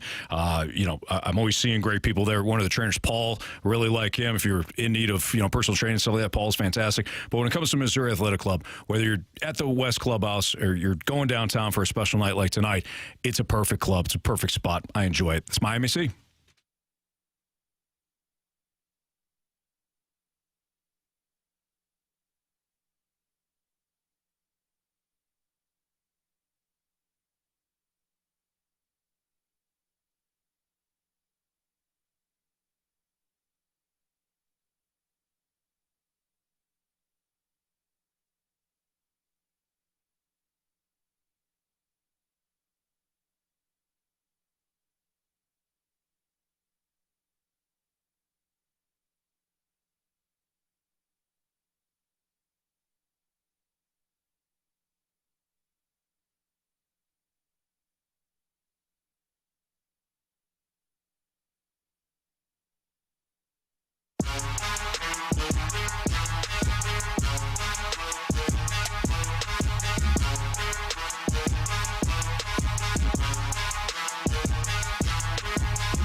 Your time check is brought to you by Clarkson Jewelers, an officially licensed Rolex jeweler with Carey Davis. I'm Anthony Stalter. So, CD, you've been steadfast on this matchup, this Kansas City and Buffalo matchup at 5:30 on Sunday evening. You've been steadfast all week. I've been the one that's like, I think the Bills offensively, they look different. They're better under Joe Brady.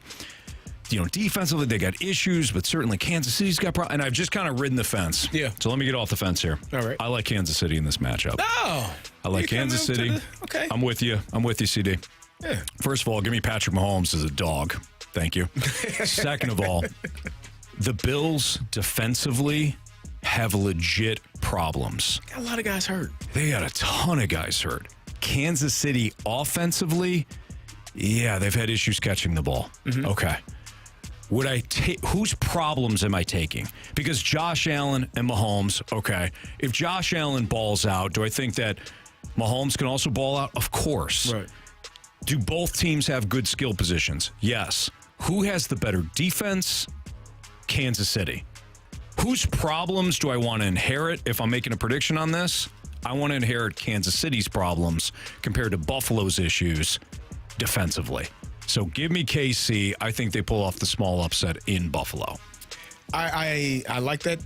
I think that there are so many injuries to Buffalo. Their punter got hurt. I know you saw that in the game last week where he was chasing down a blocked field goal and looked like he popped his hamstring. Just so many injuries that they're dealing with, and it's tough to overcome those. Now, Kansas City has not been great this year offensively. It has not been the Kansas City offense that we've seen in the past. McCole Hardman had a pass thrown to him and literally stopped running. He stopped. And looked at the referee. I forgot about that. And wanted a pass interference call. And I'm like, bro, what in the hell are you doing? Yeah. He stopped. Marquez Valdez-Scantling has had trouble catching passes. He caught a few last week. Kadarius Toney doesn't even dress for games anymore. Sky Moore's out too, by the way. Oh, that's not great. So they have some holes on their roster in terms of pass catchers. Isaiah Pacheco, healthy, give him the ball. Mm-hmm.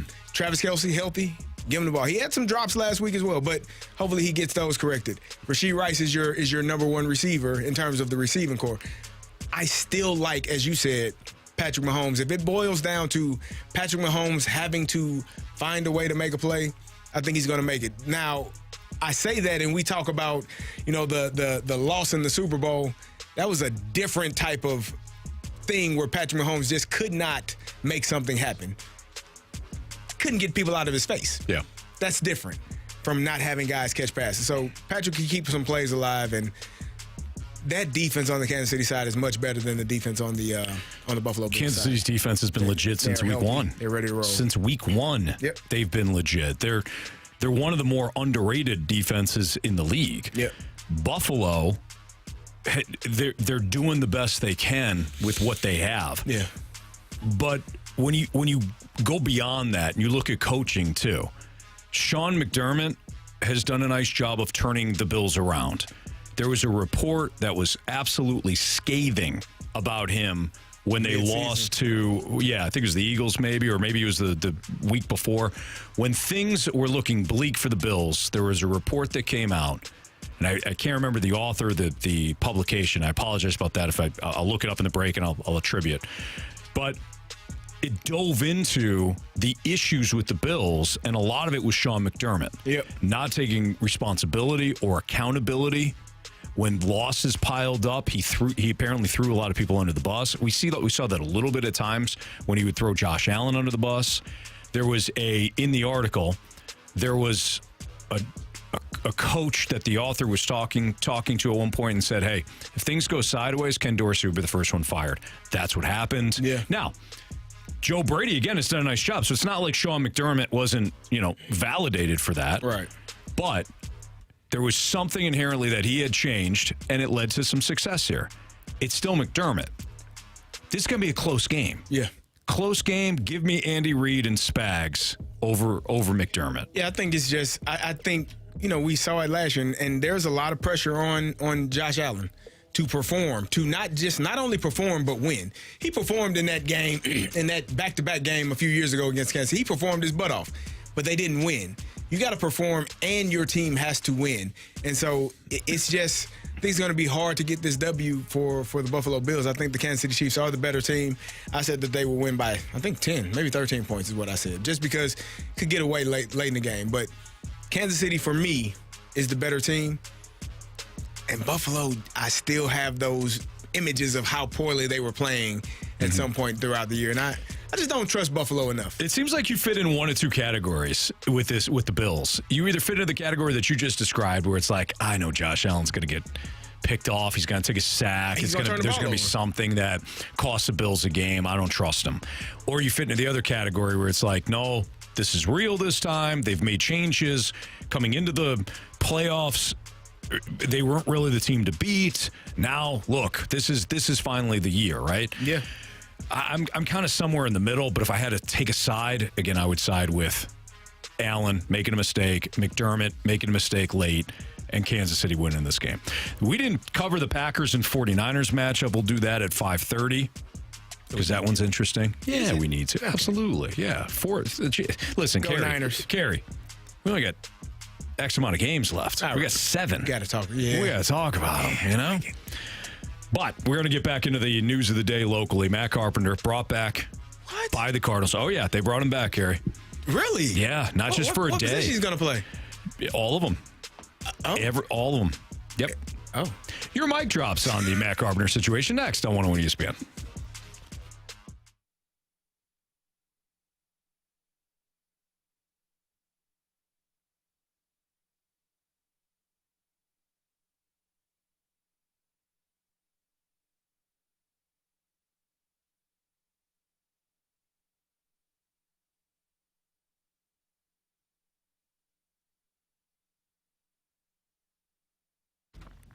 Hey, it's Carey, and if you're a contractor or you own a business that needs recycling, well, you need to learn about my good friends over at Scrap Mart Metals. They are tailor-made for your business to meet your schedule and your budget. You'd be amazed how scrap metals adds up and how this can help your business's cash flow. If you're a plumber, heating and cooling, excavator, or any contractor, Scrap Mart Metals recycling can make your job easier. If you own heavy equipment, you know how frustrating and often the repairs are. And when the time comes to end your suffering, Scrap Mart Metal will get it out of your way. They'll haul it to one of their locations and get you a check on the same day. Or if you want to haul it yourself, they have 3 locations, Valley Park, Peevely, or Jonesburg. If it's metal, they will buy it. It's simply recycling made easy. They offer convenient drive-on scales, and they have the highest payout. You will always get the top dollar for your scrap metals. Just visit them today at scrapmartmetals.com. You can visit and talk with my guy Lucas. He will get you set up with a business account. That's scrapmartmetals.com, and tell him Carey sent you.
It's a Fast Lane on 101 ESPN. Carey Davis, Anthony Stalter. Our guy Jamie is heading downtown to the Missouri Athletic Club. Amazing. For the Blues Hall of Fame night. Should be a fun night. We have been sounding off all day on the Matt Carpenter signing. It's less about Matt Carpenter. It's more about the direction of the Cardinals. We've had some fun today. We've shared some laughs. And at some point tonight, the realization will hit us, and we'll start to cry as well. But we wanted to hear from you. We asked you to leave us a mic drop. Well, you know it's true. Let's hear from Joel first. First of all, Matt Carpenter will be cut and retire in spring training. He will not make the 53 or the 26-man roster out of spring. That's number one. Number two, this will never change as far as DeWitt and Mozeliak are in charge of the team, okay? Because all they do is point to the salary and say, look, we're in the top 10, top 7 of salary, whatever it may be. We're spending $162 million, or whatever the number is. We've done enough. It's all about quantity, not quality with them. Well, we added 3 pitchers. Once again, it's about quantity, not quality, okay? Matt Carpenter was brought back, I feel like, to retire as a Cardinal. They're not saying that, but that's what it is. All right? This will never change as long as DeWitt and Mo run the team. All right, a couple of things with that. And Joel, we got you. You said 53-man roster. Obviously, you meant 40-man. 53 would be in football. Yeah. There's a lot that I agreed with there from Joel. I don't agree with him getting cut in spring training. Maybe Joel will be right on that. I think they signed him because they think that this is somebody that they can add to their leadership all season and all that. But I do agree with Joel in that, look, you cannot change the direction, the philosophy with the GM if the owner is not on board. I don't care what sport it is. I don't care what franchise it is. It is about the owner and whether or not that owner is going to allow the GM to run the team a certain way. Right. If not, you're not going to get a change. Joel is 100% right. This is who the Cardinals are. This is how they operate. They operate with this quantity. You throws, but this bunch out there, we'll be fine. We'll give you good. You got 3 pitchers. Good. Mm-hmm. It's not going to change unless the ownership changes or unless the ownership says to Mo or the next president, you have more authority to spend more or to whatever. But he's right. It starts up at the top. It always starts at the top. And I mean, I think, Cardinal fans are frustrated because I think everyone wants to know, does this help make your team better? I think Matt Carpenter is a great St. Louis Cardinal. Mm-hmm. Had a great stint here. He played great a couple of years ago in New York. I don't know what version of Matt Carpenter the St. Louis Cardinals expect or what they want or what they need from him.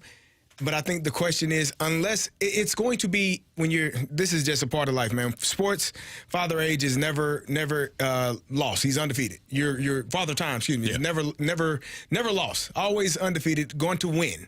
When you're 38 years old, you're probably on the downside of your career. And so there's going to be something for Matt Carpenter to prove in terms of, I can still play this game at a high level, a high enough level for us to win games if called upon.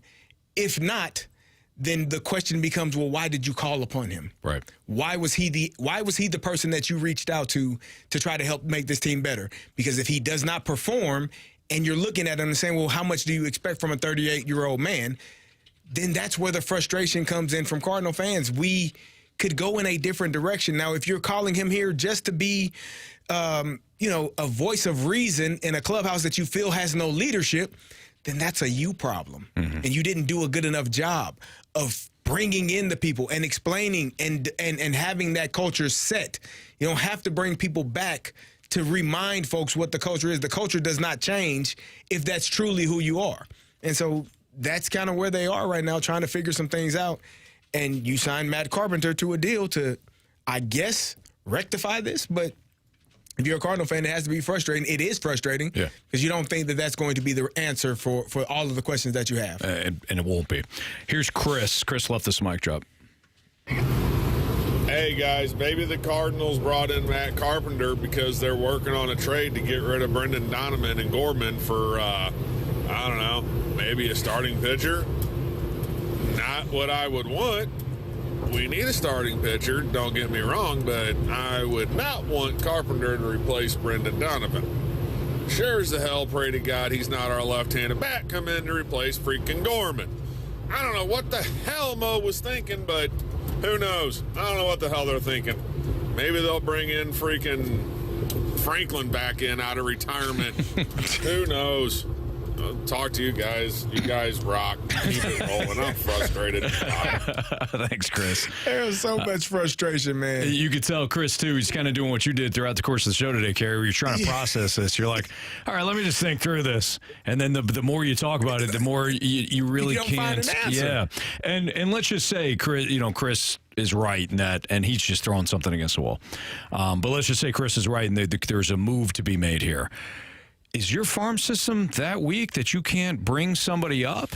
Thomas Sajazi is there. I thought they traded for him. They traded some players last year and got him here. I realize you don't want to fast track everybody. I get that, but the reason why Brendan Donovan made a splash is because you had him there. He had a nice spring training. He kept him around, and he kept going. Tommy Edman came up in the middle of the season one year. I think it was 2019. Came up, made a splash. Good. You have to have some of these guys in your organization.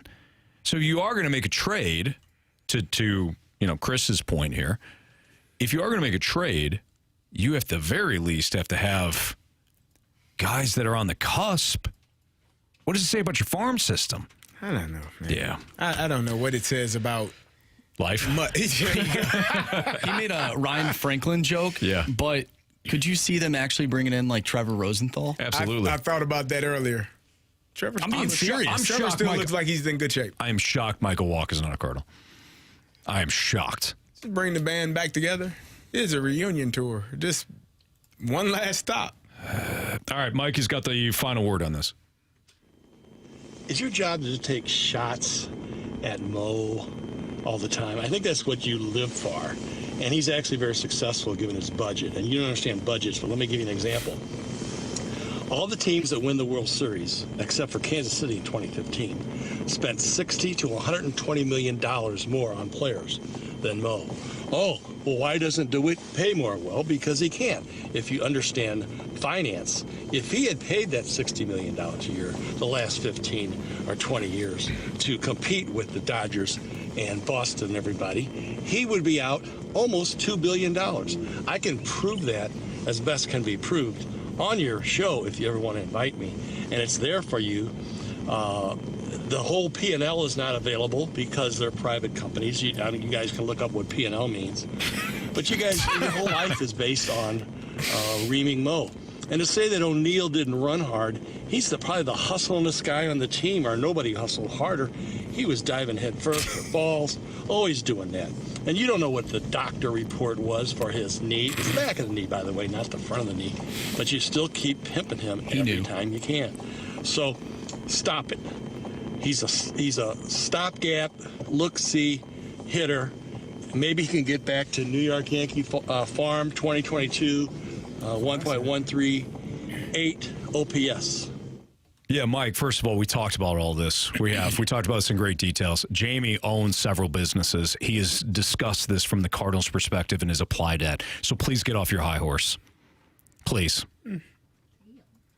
Jamie has gone over this frontwards, backwards. He has discussed all this from a business perspective. Well, one of the things you continue to miss, too, it's not a Mo thing, and that's what we've addressed. And I have no idea what hustleness is. So P&L. Thanks for listening, though. But either way, yeah, I thought that was interesting. I don't know. We have said this. I know I have said it. Mozeliak can only do with what he can do. If the ownership group is not willing to spend X amount of dollars, they're in it to make money. It's business. And I feel like if a championship comes along with that, round of applause. Yeah. Like they're excited. But it's a business. But I don't know that this decision, because we were talking about Matt Carpenter and the decision to bring him back. I don't know how that fits in the mode of not spending money and getting. I don't know what. Well, Mike was reaching for straws there. I think Mike was frustrated. I think Mike, he's listening. He's listening. He's tired of us, had taken shots and all that. So he decided to group all of his frustration into like one mic drop, and that was it. I have no idea if anybody talked about Tyler O'Neill's front of the knee compared to the back, but he's trying to stick us on that too. Listen, Mike, you're driving around, you're frustrated, you try to group everything. A lot of times emotionally stunted people do that, where they group everything together and then it comes out in this one big vomit. You're not mad at me. You're mad at your dad. Exactly. We're there for you. So let's do this, Mike. We appreciate you. And not because you listen, but because you're Mike. Because you're you. Is he related to Mo? Oh, I don't know. I have Mike no idea. Mozeliak? Maybe. That's possible. Sound like it. Carey, please. I'm trying to talk to Mike here. Sorry. Mike, we appreciate and love you. Whether you listen to us or not, you have value as a human being.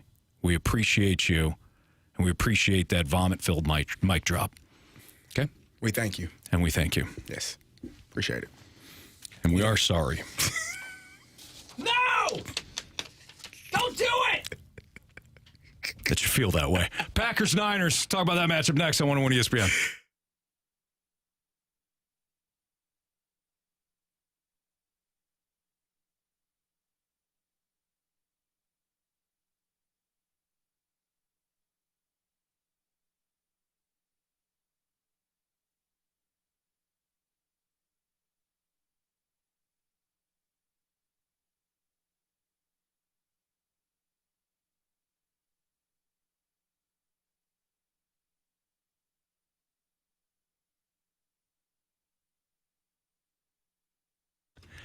Hey, if you're tired of waking up in the morning not knowing if your car is going to run, then head out to Auto Center's Nissan Herculaneum. They have over 700 vehicles on their lot. They've got pre-owned vehicles. They've got new Nissans. They've got different makes and models, too, when it comes to their pre-owned vehicles. You're going to love the selection there. In fact, you don't even have to go to the dealership at first. You can start at autocentersnissan.com. You can check out all the great deals that they have throughout the month of January. They've got great financing options as well when it comes to working with Auto Centers. Whether you have good credit or bad credit, they'll finance the vehicle for you, and they've got great ways to save up front. When it comes to their service department, outstanding. So you got like one-stop shop where you can go online, check out what they have, test drive there, finance department is there, service department's there. After, you take the vehicle home, they give you peace of mind, too, with the 30-day return promise within 30 days. If you need to bring the vehicle back just for any reason, they'll refund you the price, and they also give you a lifetime complimentary warranty. It's all courtesy of Auto Centers Nissan Herculaneum. Tell them Stalter sent you.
101 ESPN Sports Center.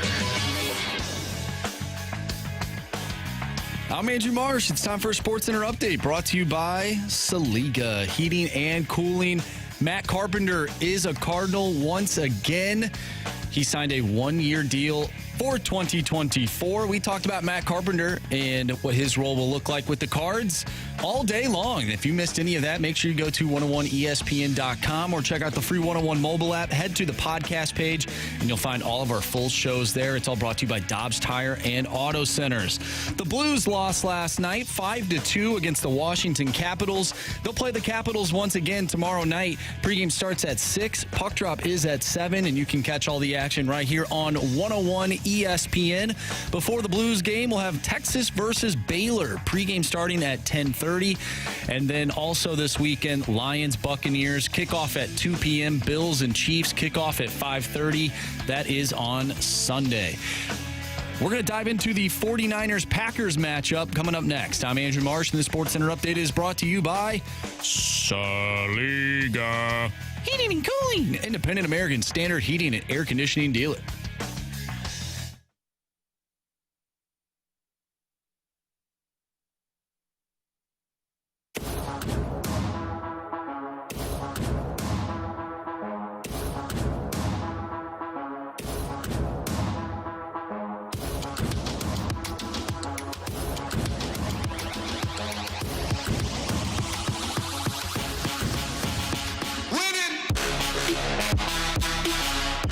It's a fast lane on 101 ESPN. So we were going in chronological order. What, Carey? What are you laughing about?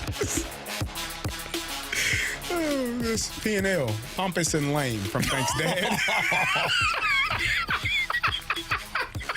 He looked it up. Look, Mike told us to look it up. Thanks, Dad. Our guy, Thanks, Dad, looked it up. Appreciate it. There you have it.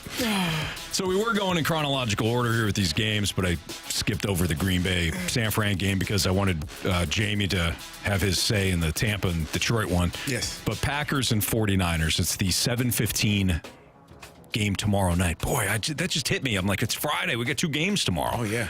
I am fired up. Packers, Niners, 7:15. And I think let's just use like from the spread standpoint, 9.5. I think a lot of people are like 9.5. Give me the 9.5 for the Packers. Look at the way they played last week. Yeah. I understand it. Jordan Love was sensational. He was sensational last week. Yeah. This is going to be a completely different animal. Taking nothing away from Dallas's regular season, this is not a matchup that favors Green Bay, in my opinion. No. Carey, the biggest difference is going to be the way that Kyle Shanahan attacks Joe Barry's defense compared to the way that Mike McCarthy did it. Dallas needs to take deep shots. Mm-hmm. Joe Barry's defense takes away those deep shots, begs you to run the ball. Dallas couldn't really run the ball effectively enough with Tony Pollard this season. It wasn't part of their game. But when it comes to San Francisco, they'll nickel and dime you all day long. Mm-hmm. They'll use the they'll use the pass as an extension of the run. This might not be a heavy Brandon Ayuk game, but it could be a Deebo Samuel, Christian McCaffrey game. There's more ways to beat you with San Francisco's offense than Dallas. They got more guys. I mean, Dallas you knew who the ball was going to go to, who it should have gone to. CeeDee Lamb, Jake Ferguson, Tony Pollard didn't really scare you in the way that Christian McCaffrey will. Yeah. Because we talked about it. The things that make it so hard for a team to defend against the San Francisco 49ers, they can line up anybody anywhere.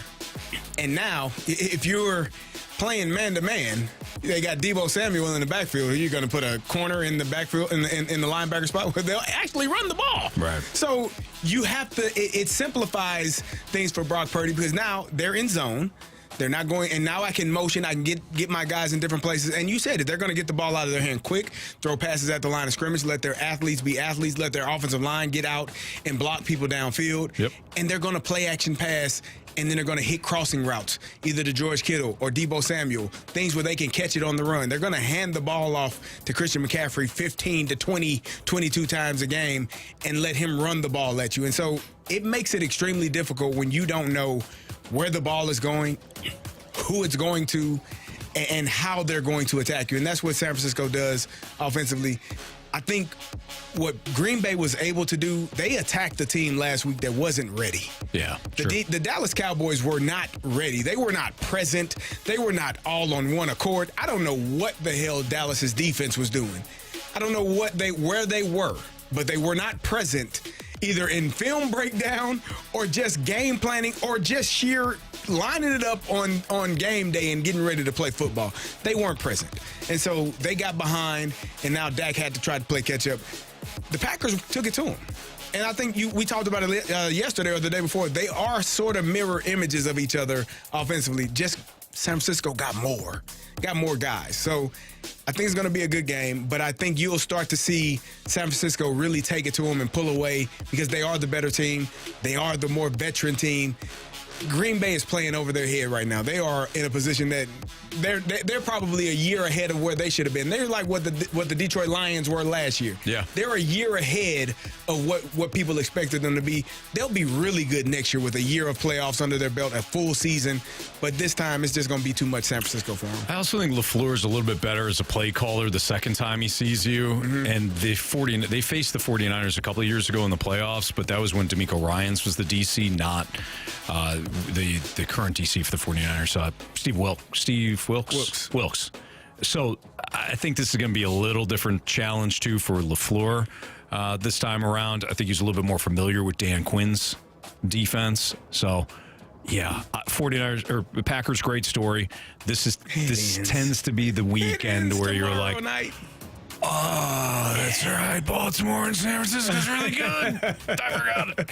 Because you just saw what you saw last week. So I think Houston and Green Bay are the two teams that, while they stole the headlines last week to some regard, I think they're the two teams that, ironically, but get bounced first because they play tomorrow. But I think both Baltimore and San Francisco win by 10+. Yeah. All right, we've got a busy last segment. Yeah, we do. Fade or follow.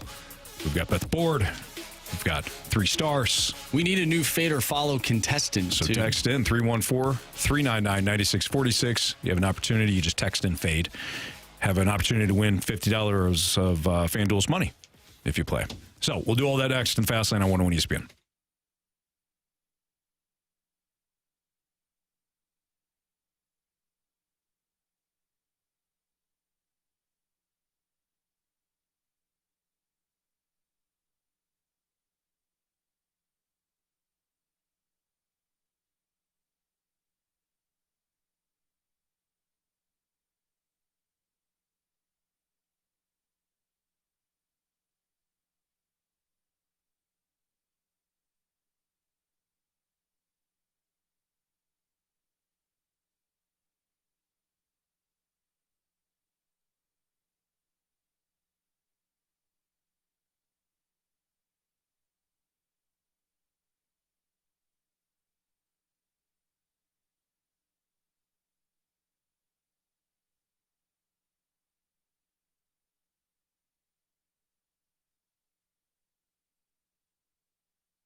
Hey, fellas, how you doing? Checking in, making sure you're doing okay. I need to tell you about my good friends over at the Midwest Institute for Non-Surgical Therapy. If you're a man that is struggling with urination, maybe you're straining while you're urinating, maybe you have a feeling of not being able to empty your bladder completely, possibly waking up in the middle of the night multiple times to urinate. Well, if this is you, you could be suffering from BPH or an enlarged prostate. It's a common condition for men 60 years or older, but no need to worry. My friends at the Midwest Institute for Non-Surgical Therapy have the solution. The non-surgical part is the part I want you to hear.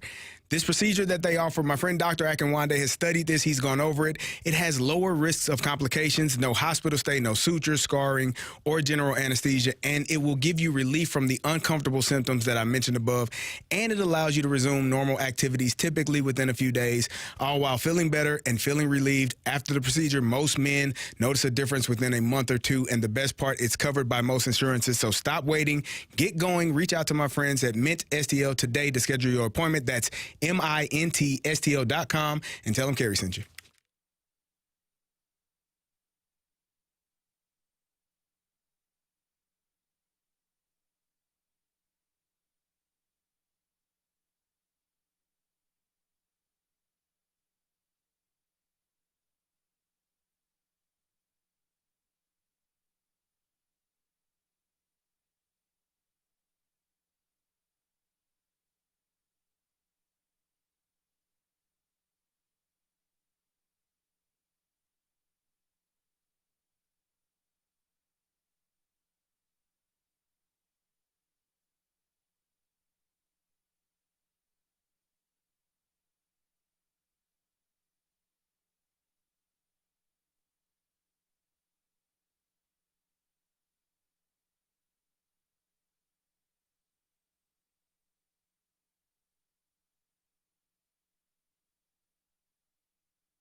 It's time for FanDuel Fade or Follow on the Fast Lane. Brought to you by FanDuel Sportsbook. Make every moment more.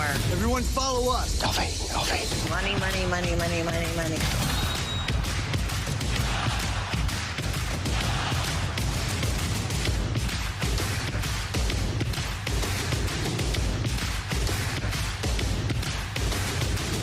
All right, let's play Fade or Follow here in the Fast Lane on 101 ESPN. We have Bill on the line. He's our latest contestant. What's up, Bill? Hey, how's it going? Good. Appreciate you playing. Hope you had a good week, and you're heading into a great weekend. So we talked about it. We had a couple of different teams lined up, but ultimately we decided on the Baltimore Ravens. Laying 9.5 against the Texans. We think the bubble is going to burst for Houston tomorrow in Baltimore. Lamar's going to have a big game. Houston's not going to be able to run. And as dangerous as C.J. Stroud is going to be, Baltimore's defense more than capable of handling them. So we have the Ravens minus 9.5 as our play. Would you like to fade us or follow us? I gotta follow that. The Ravens they're foaming at the mouth right now, I think. So yes, I agree. He's with us. Here we go. Excellent. All right, so if the Ravens win, cover, I should say. The Ravens cover tomorrow against Houston, then you'll be back with us next week, and you'll be $50 up with FanDuel. Sound good? Awesome. Right. Bill, go Ravens. Yeah, there you go. Thank you. Have a great weekend. Hey, thanks, guys.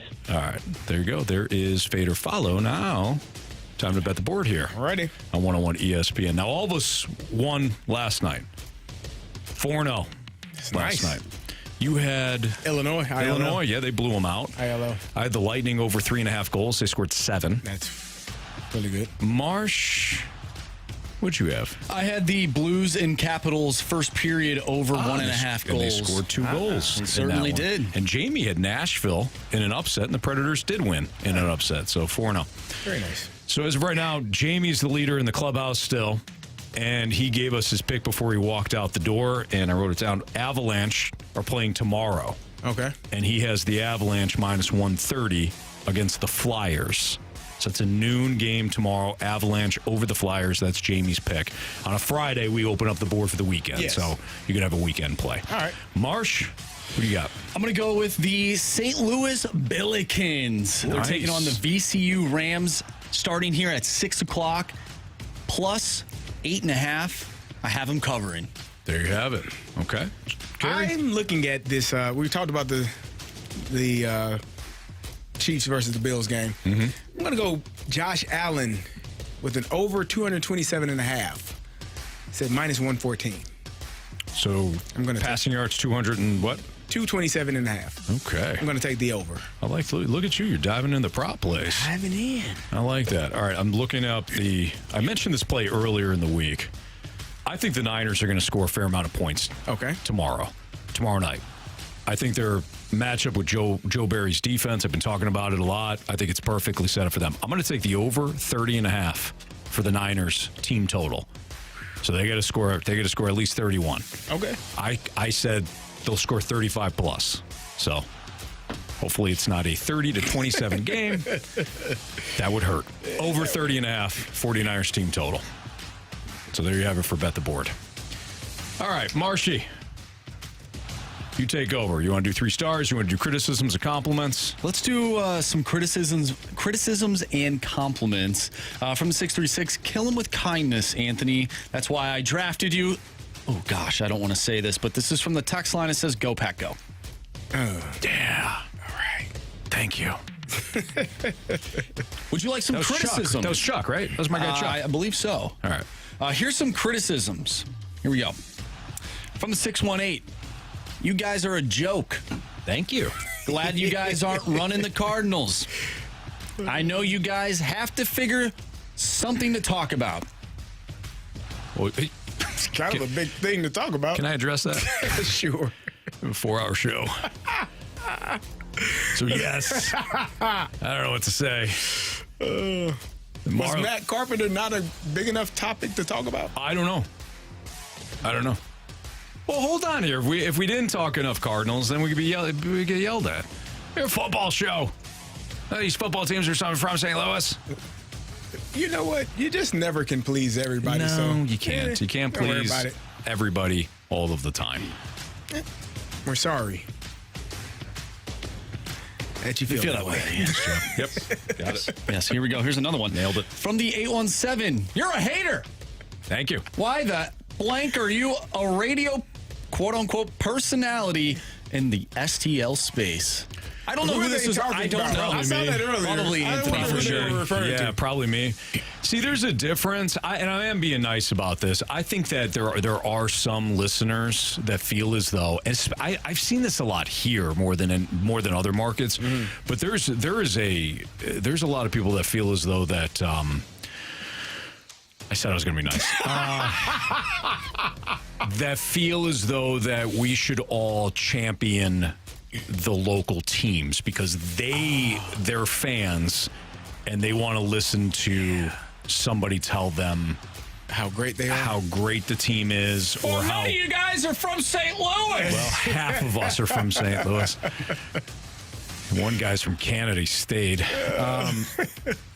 I think a lot of there's some people that feel as though that like we should just prop up the local teams and things like that. We're not going to do that. We're going to give our opinions, and hopefully enough of you either agree or disagree, and you keep listening. For those that don't, well, you're not listening to this anyways. It doesn't matter. So why am I or Carey or Marsh on St. Louis when we're quote unquote haters? Because we're paid for our opinions, not to cheerlead for your team. Well said, Anthony. Thank you, Carey. Let's go back to the compliments. From the 314, you guys are awesome. Yes. I could sit with you for 4 hours and be entertained and still want to come back. Hey, you know what? Get a seat. Come on up. We'll be here. Get yourself a drink. I don't care what you're drinking. Okay? Could be water. Could be a nice Diet Dr. Pepper. Could be some moonshine. We don't care. Come on up. Sit with us. Talk with us. From the 314, don't worry about that guy that said you guys suck. That guy's probably a Diamondback. You guys are awesome. If the Cardinals sucking, you guys tell it how it is. Thank you. And that is what it is. They stop sucking. You guys will actually talk about something great. Go Blues. There you go. You know what? That's a great text. That's well said. I agree. I've said this before. If you're Cardinals or you're Blues or whoever, if they win, I say nice things. If they lose, I say terrible things. If you don't like it, there's a saying that we have. If you don't like it, play better. There you go. That's it. It's not hard. One more until we get to our 3 stars of the day. Compliment, love how the afternoon has become the meathead matinee. Bring some fire to the world. Yeah. From Kevin, the guy who ran into JR at QT one time. That's awesome. Nice job. Thanks, Kevin. Well done. And we take meathead to be a compliment. That is a very wonderful thing. Are you ready for today's 3 stars of the day? I've been looking forward to it all day. Our 3rd star goes to Randy's mute button. Hey! Congratulations. We can actually put that on the Cardinals because they can mute everyone on the Zoom. So you want to blame one person. The person hosting the Zoom can actually mute all. And they can't take the mute off until you raise your hand or hit the button and say, I'd like to talk. Make a great point. How about that? Nice job, Carey. You're absolutely right. Defend my guy, Randy Carricker. You're trying to throw Randy under the bus. Randy's concentrating on the road, Cardinals. As he should. What are you concentrating on? Get your Zoom people together. Nice. Our 2nd star of the day goes to FedEx Colton's swing and miss text. Yeah, nice job. Had a little swing and miss today. Yes, they did. It was a goal. I don't think that's how they meant it. Oh. Yeah. Unfortunately, today, Anthony, you do not get a star. That's okay. Late edition. The 573 pointed it out. I agree. Our 1st star of the day goes to CEO Mike for the super valuable lesson on P&L statements, as well as shedding insight on making sound financial business decisions. Absolutely. We appreciate that. If you missed that, Mike really took us behind the woodshed, taught us some things too. Let us know. Yeah, let us know. He didn't really tell us anything. He just kind of told us what we weren't doing, and then he said, Google the rest. You know what, Anthony? You know what? I'd rather Google something else. Yeah, samesies. What he said was, you guys need to hustle us more. And we said, all right, Mike, we'll do that. Hey, everybody, have a great weekend. For Andrew Marsh, Jamie Rivers, Carey Davis, and Anthony Stalter, appreciate you. Have a great weekend. See you.